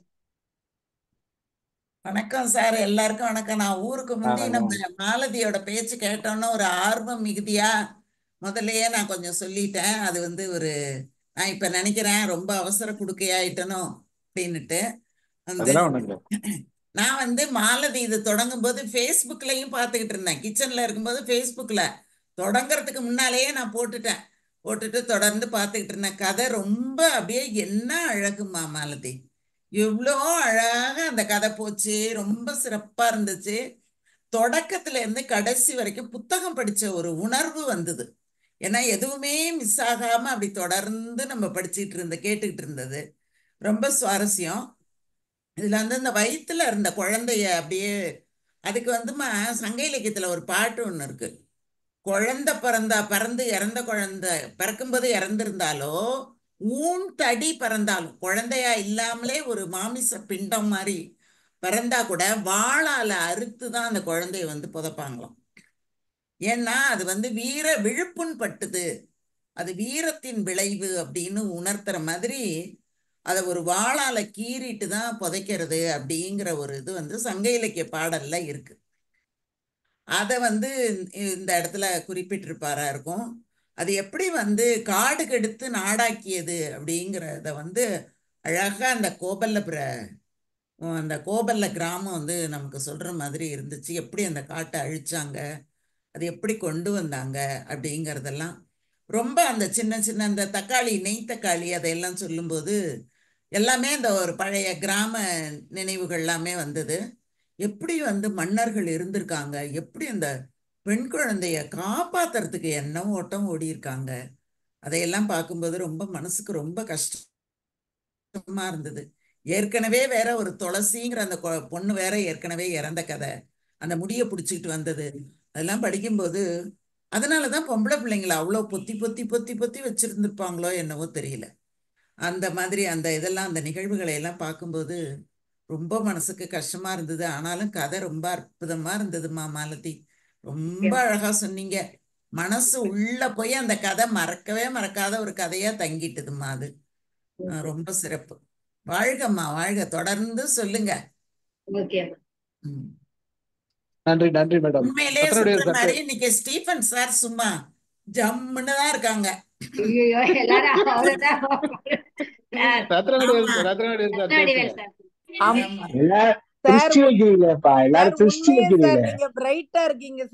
வணக்கம். நான் ரொம்ப மகிழ்ச்சி. மிக தாமதமாக தான் வந்தேன். அவருடைய கதையை முற்றிலுமாக முற்றிலுமாக துப்புரவாகவே கேட்கல. ஆனா பின்னூட்டத்தையாவது கேட்போம்ட்டு தான் நம்ம வந்தேன். பின்னூட்டம் அருமையா இருக்கிறது. நான் இனிமேல் கதையை கேட்க வேணும். ஆனால் சொன்னவர்கள் பின்னூட்டம் சொன்னவர்கள் இந்த கருத்துப்படி அருமையாக நீங்கள் அந்த கதையை சொல்லி இருக்கிறீர்கள். உங்களுக்கு என்னுடைய பாராட்டுகளும் நன்றியும். நான் இந்த கதையை நிச்சயமாக கேட்கவும். கண்டிப்பா மகிழ்ச்சி சார். நன்றி சார். சக்கரபாணி சார் வாங்க. சக்கரபாணி சார் வாங்க. அனைவருக்கும் வணக்கம், வாய்ப்புக்கு நன்றி. மாலதி மேடம் நல்லாவே அருமையான கதையை சொன்னீங்க, ரொம்ப சந்தோஷம். அதுவும் எனக்கு பிடித்த ஒரு எழுத்தாளர், ரொம்ப ரொம்ப பிடித்த எழுத்தாளர். கீராவனுடைய ஒவ்வொரு இதுவையும் நான் விரும்பி படிப்பேன். அதுவும் இந்த ரிசல் காட்ட கடுதாசிகள்னு சொல்லிட்டு அவர் எழுதுனதெல்லாம் ரொம்ப அருமையான அவருடைய நாவல்கள். நீங்க அதை சொன்ன முறை ரொம்ப வெகு சிறப்பாக இருந்தது. அது ஒரு கதை சொல்லல வந்துட்டு சில இது இருக்குது, ஏற்ற இறக்கங்களோட அந்த நிகழ்ச்சியை நேரடியாக பார்த்த இது பண்ற மாதிரி. அந்த வகையில அது ரொம்ப சிறப்பு. இன்றைய நிகழ்ச்சி மிக அருமையாக வடிவமைத்து கொடுத்தீர்கள். இந்த இதுல வந்துட்டு சில இதுங்களை நம்ம பார்த்தோமா, அந்த செல்வங்க கிராமத்து மக்கள் வந்துட்டு இந்த மாடுகள்லாம் சொன்னீங்க பாருங்க, அது வெள்ளக்காரத்துறையும் நம்ம இந்திய துறையும் போய் பார்க்க, அது இந்திய அதிகாரியும் போய் பார்க்கும்போது முதல்ல பசுமாடுகள் எருமை மாடுகள் உண்டு. அதுதான் கிராமத்தினுடைய செல்வமே. அந்த மாதிரி வளர்ப்பு கால்நடை வளர்ப்புகள் இதுகளெல்லாம் வந்துட்டு இருக்குது. அடுத்தது அவங்களுக்கு என்ன கேட்ட இந்த குலதெய்வங்களா அவங்க பாக்குறது என்ன கேட்டா, நல்லது செய்தாலும் குலதெய்வமா ஏத்துக்கிறாங்க, கெடுதல் செய்தாலும் குலதெய்வமா ஏத்துக்கிறாங்க. பயந்துகிட்டு எங்க வீட்டு பிள்ளைகளை நல்லா காப்பாற்றணும் அப்படின்ட்டு. அதனால நீங்க சொல்ல முதல் குழந்தை இறந்து போச்சு, ரெண்டாவது குழந்தைன்னா மூணாவது குழந்தை பேரையே வைக்கிறேன், பெயர் வைக்கிற அளவுக்கு இப்படிதான் நாட்டார் வழக்காட்டு. அவங்க அந்த குலதெய்வ வழிபாடு அந்த பிள்ளைகளுக்கு பெயர் வைக்கிறது. இப்ப எவ்வளவு கொடுமைக்காரனா இருந்தாலும் சரி, உன் பிள்ளை உன் பேரை வச்சிருப்பா என் பிள்ளைய காப்பாத்து. அந்த மாதிரியான அந்த இது மிக சிறப்பாக அவர் எழுதியிருக்கிறார். அது எழுதியதை நீங்கள் எடுத்து சொன்ன முறை மிக சிறப்பாக இருந்தது. சொல்லிக்கொண்டு போகலாம். எல்லாரும் அதை பற்றி யாரும் சொன்னார்கள். இது இந்த அரபு நாடு என்பது நான் நினைப்பது இவங்க மேடம் சொன்னாங்க முன்னாடியே, 2 பேர் சொல்லிருக்காங்க. அதில் இவங்க இந்த தமிழ் பேசுறவங்கள அரபம், தமிழ்ல அரபம்ன்றாங்க தெலுங்கு பேசுறவங்கள. அதனால தெலுங்கு நாட்டை விட்டு இப்படி இந்த பக்கம் வந்த உடனே இது அரபு நாடு, தமிழ் பேசுற நாடு அப்படின்னு சொல்லியிருக்கலாம் அப்படின்னு நான் நினைக்கிறேன். அடுத்து இந்த காட்டை அழிச்சு நாடாக்குனதுல அந்த மகளிருடைய பங்கு, மகளிருடைய ஆலோசனைகள் அது ரொம்ப சிறப்பா இருந்தது நீங்க சொன்னது. அதெல்லாம் அந்த வெட்டதெல்லாம் வந்து அதை எந்த இடத்துல எரிக்க போறோமோ அதுக்குள்ளவே போட்டுட்டு அதை அழிச்சு அதை எரிக்கணும்னு அந்த மகளிர் சொன்ன அது ரொம்ப சிறப்பா இருந்தது. மொத்தத்துல மேடம் நீங்க ரொம்ப அருமையாக சொன்னீர்கள். வாழ்த்துக்கள், நன்றி, பாராட்டுகள். Thank you sir. நன்றி சார், நன்றி சார், நன்றி சார். அமுதா மேடம் எதனா சொல்லுமா? ஜாக்லின் இருந்தாங்க, போயிட்டாங்க. அமுதா மேடம் எதனா சொல்லுமா? ஆமா சார், ஆமா சார். இதுல சொல்லுங்க. வந்து நம்ம கால்டுவெல் குறிப்பிடும்போது தமிழ்ல வல்லின ரகரம் தெலுங்குலையும் கன்னடத்திலையும் இடையின ரகரமாக எழுதப்படுகிறது அப்படின்னு குறிப்பிடுறாரு சார். குறிப்பிட்டுட்டு தமிழ்ல அந்த அறம் அப்படிங்கிற அறநூல்களும் அறத்துறைகளும் நிறைந்ததாக காணப்படுகிறது.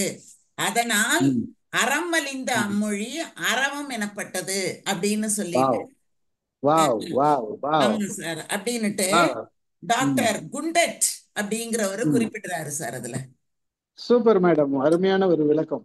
இது எனக்கு தெரியும். அத வந்து தெலுங்கு பேசுறவங்க வந்து தமிழை வந்து அறவாள்னு சொல்லுவாங்கன்றது தெரியும். பட் அதனுடைய விளக்கம் அருமையா கொடுத்தீங்க, ரொம்ப நன்றி. ஆமா சார், இதான் அன்னைக்கு கால்டுவெல்ல நான் எடுத்து எழுதி வச்சேன். மாலதி சொல்லும் போதே நான் அதை சொல்லணும் அப்படின்னு நினைச்சேன், மறந்துட்டேன். அந்த நோட்டு பக்கத்திலேயே இருந்தது எனக்கு. அதனால டக்குன்னு எனக்கு நல்ல விளக்கம், நல்ல விளக்கம். ஆமாங்க சார், ரொம்ப நன்றி, ரொம்ப நன்றிங்க சார். இன்னொரு வாய்ப்பு கொடுத்துருக்கீங்க. நான் இவ்வளவு நாளா பாம்பு பயிர்களோட நம்மள திட்டுறாங்க போட்டுருக்குன்னு ரகரம் தான் சார் போடணும். இல்ல இப்ப அருமையான விளக்கம் இல்ல, நம்ம இடத்துக்கு சொல்றேன்.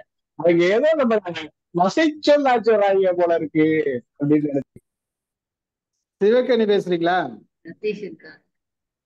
சிவக்கனி இருக்காங்க, சதீஷ் இருக்காங்க. சதீஷ் பேசுங்க. என்ன சொல்றது, ஒரு 10 வருஷம் கழிச்சு ஒரு தமிழ் கதையை படிக்கிறனோ இல்ல கேட்கிறனோன்னு சொல்லலாம். இதுக்கு முன்னாடி நான் படிச்ச புக் வந்து இந்திரா சௌந்தரராஜனோட வானத்து மனிதர்கள்னு ஒரு புக்கு படிச்சேன் கடைசியா. அதுக்கப்புறம் இந்த ஸ்டோரி ஆக்சுவலா பாத்தீங்கன்னா ஒரு இப்ப வந்த படங்களுக்கு மத்தியில இது பாத்தீங்கன்னா 1976ல இவ்வளவு அருமையா எழுதியிருக்காரு. இதை படம் மாதிரி எடுக்கிற மாதிரி அவங்க ஸ்கிரீன் பிளே மாதிரியே சொன்ன மாதிரி இருந்தது. மாலதி அம்மா அவ்வளவு சூப்பரா சொன்னாங்க. அதனால எனக்கு எந்த இடம்லாம் ரொம்ப பிடிச்சிருந்ததுன்னா, அந்த ஃபீஸ்ட்ல வந்து அவங்க மாட்டு தலையை வச்சிருக்காங்க, அது மாட்டுக்கறின்னு சொல்லி தப்பிச்சு ஓடுறது. அப்புறமேட்டு அந்த ஃபர்ஸ்ட் சீன், இன்ட்ரடக்ஷன் சீன், கொலை பண்ற சீன்ல அதுவும் அது எல்லாரும் முதல் மரியாதைன்னு சொன்னாங்களா, அதனால நான் அந்த சீன் எடுத்து வச்சிருக்கேன். வேணும்னா நான் ஷேர் பண்றேன், நீங்க பார்க்கலாம். அது ஒரு 1 மினிட் கிளிப்பிங்க. சரி, ஓகே. வேணாம், அது நம்ம பார்த்து சலிச்சு போன ஒரு விஷயம். அதனால வந்து யாரும் பார்க்க மாட்டாங்க சார். ஆமா, அது ஒண்ணு. அப்புறமேட்டு அந்த சூரிய கட்டைன்னு சொன்னீங்கல்ல, சூரிய தட்டை. தட்டையா கட்டையா? சூரிய தட்டை தான், சூரிய தட்டை. தட்டை இல்ல. நான் என்ன கெஸ் பண்றேன்னா நம்ம காய வைக்கிறதுக்காக ஏதாவது ஒண்ணு அதுல இல்ல போட்டு இல்ல காய வைப்பாங்களோ. கீழ்ப்பகுதி தட்டைங்கிறது கீழ்ப்பகுதி. அந்த சோள மேல இருக்கிறதெல்லாம் எடுத்துட்டா தட்டை வேலை, அதுக்கு பேரு கீழே இருக்க பகுதி. Okay okay. அதனால லைக் ஒரு ரொம்ப நாள் கழிச்சு ஒரு நல்ல கதை கேட்ட அனுபவம் நல்லா இருந்தது சார். ரொம்ப மகிழ்ச்சி. இவ்வளவு நேரத்தை தூங்குற நேரத்துல வந்து நீங்க கதை கேட்டீங்க. உங்க ஒய்ஃப் கிட்ட பர்மிஷன்லாம் வாங்கியிருப்பீங்க பாவம். இதுல ரொம்ப நன்றி. இதுல என்னன்னா அந்த பஞ்சாயத்துக்கு வந்து அவங்க உட்காரும் போது அந்தந்த மரத்துல உட்காரும் போது ஒவ்வொருத்தரோட ஜலரங்கன்னா என்னன்றதுக்கு சொல்லியிருப்பாரு. ஜலரங்கன்னா அந்த அம்மா மாசமா இருக்கிற பொண்ணு அந்த இடுப்பு வலியை தாழ முடியாது தண்ணியில குதிச்சு, வலியை தாழ முடியல தண்ணியில குதிச்சு, குச்ச உடனே அந்த குழந்தை பிறந்துச்சு. தண்ணியில குழந்தை பிறந்ததால அவனுக்கு ஜலரங்கன்னு பேர் வச்சிட்டாங்க. அது ஒண்ணு சொல்லியிருக்கிறாரு. அதே மாதிரி நம்ம தீவெட்டி கொள்ளையர்கள் அப்படி சொல்றோம் இல்லையா, நம்ம எல்லாம் நினைச்சிருக்கோம் அவங்க எல்லாம் கையில தீப்பந்தங்கள் கொண்டு வருவாங்க போல, அவங்கதான் தீவெட்டி கொள்ளையர்கள் நம்ம நினைச்சிருந்தோம். ஆனா இவர் என்ன எழுதியிருக்காருன்னா, இவங்க தீவெட்டி கொள்ளையர்கள் உள்ள வந்தாங்கன்னா ஊர்ல எங்கன்னா ஒரு 2 வீடை கொளுத்தி விட்டுருவாங்களாம். ஒரு இடத்த கொளுத்தி விட்டாங்கன்னா அந்த பக்கம் எரியுது இல்ல, இவங்க ஊர்ல இருக்கிறவங்க எல்லாம் எங்கேயோ எரியுதுன்னு சொல்லிட்டு எல்லாரும் அந்த இடத்துக்கு போகும்போது இவன் வீட்டுக்குள்ள பூந்து எல்லாத்தையும் திருடிட்டு போயிடுவானா. இதுதான் தீவெட்டி கொள்ளையர்கள். நீங்க இந்த மாதிரி நிறைய கதைகள் இருக்குது இதுல. நான் சொன்னது நீங்க கொஞ்சம் சொல்ற ஒரு சினிமா ஒரு படத்துல எடுத்த மாதிரி இருக்கு. எல்லாம் உருட்டாங்க போல.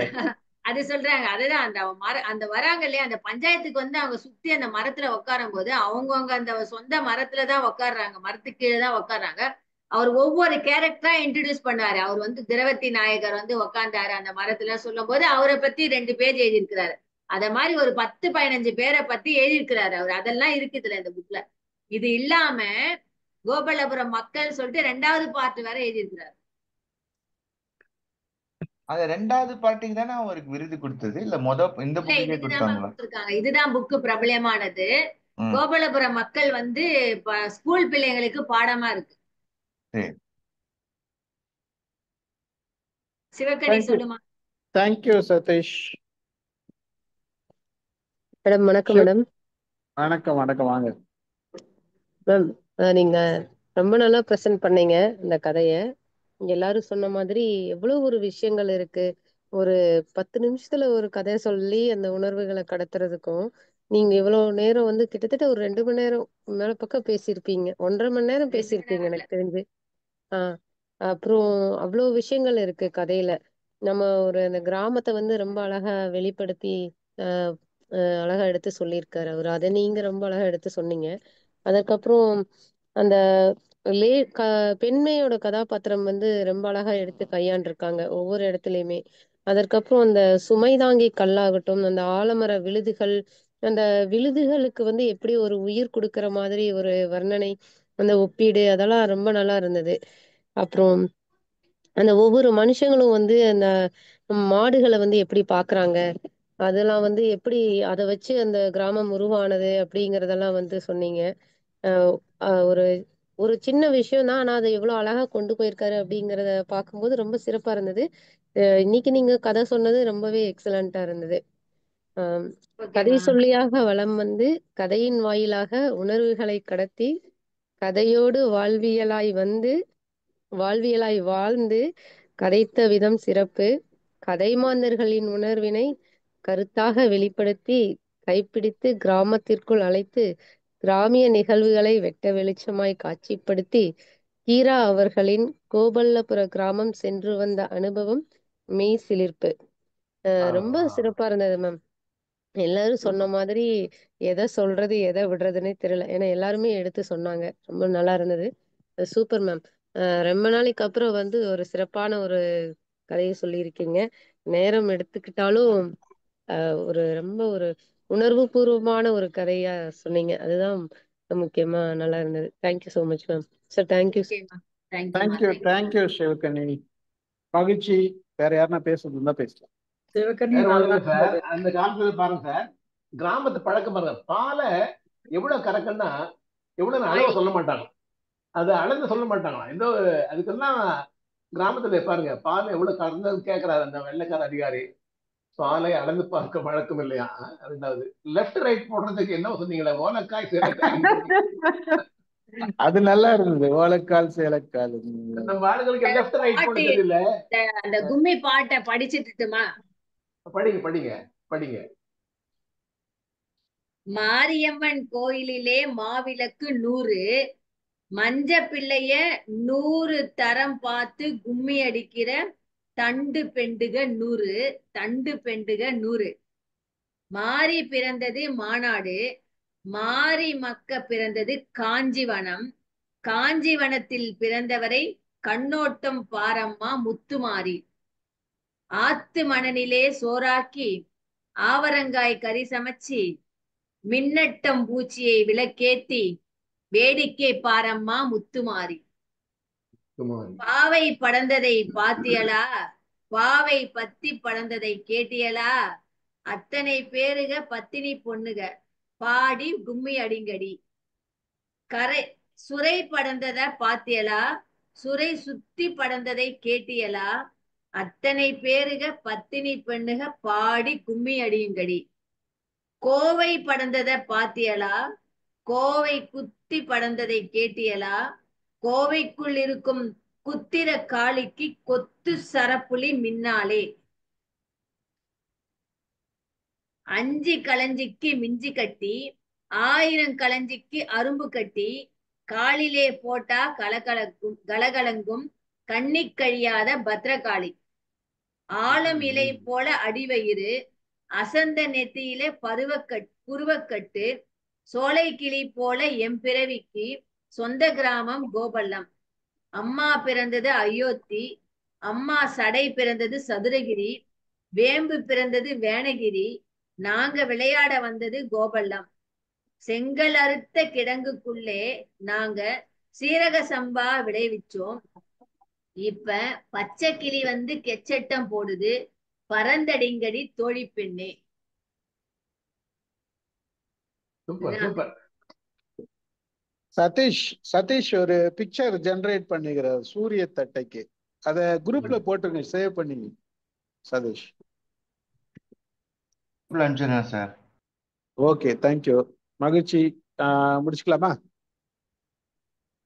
முடிச்சுக்கலாம் சார். நன்றி. கலந்து கொண்ட அனைவருக்கும் நன்றி. அதாவது இதுல என்னன்னா, நமக்கு நன்றி. முதல்ல நம்ம யார சொன்னாங்க, இந்த கிராமத்தை அந்த மக்களை விவரிச்சது ரொம்ப நல்லா இருந்தது. பல செய்திகள் இருந்தது. அந்த திருடனை பத்தி, கழுவு ஏத்துறது, இது நிறைய செய்திகள் வந்து அந்த புத்தகம் படிச்சா இன்னும் கொஞ்சம் தகவல் கிடைக்கும்ன்றது தான் எனக்கு தோணுது.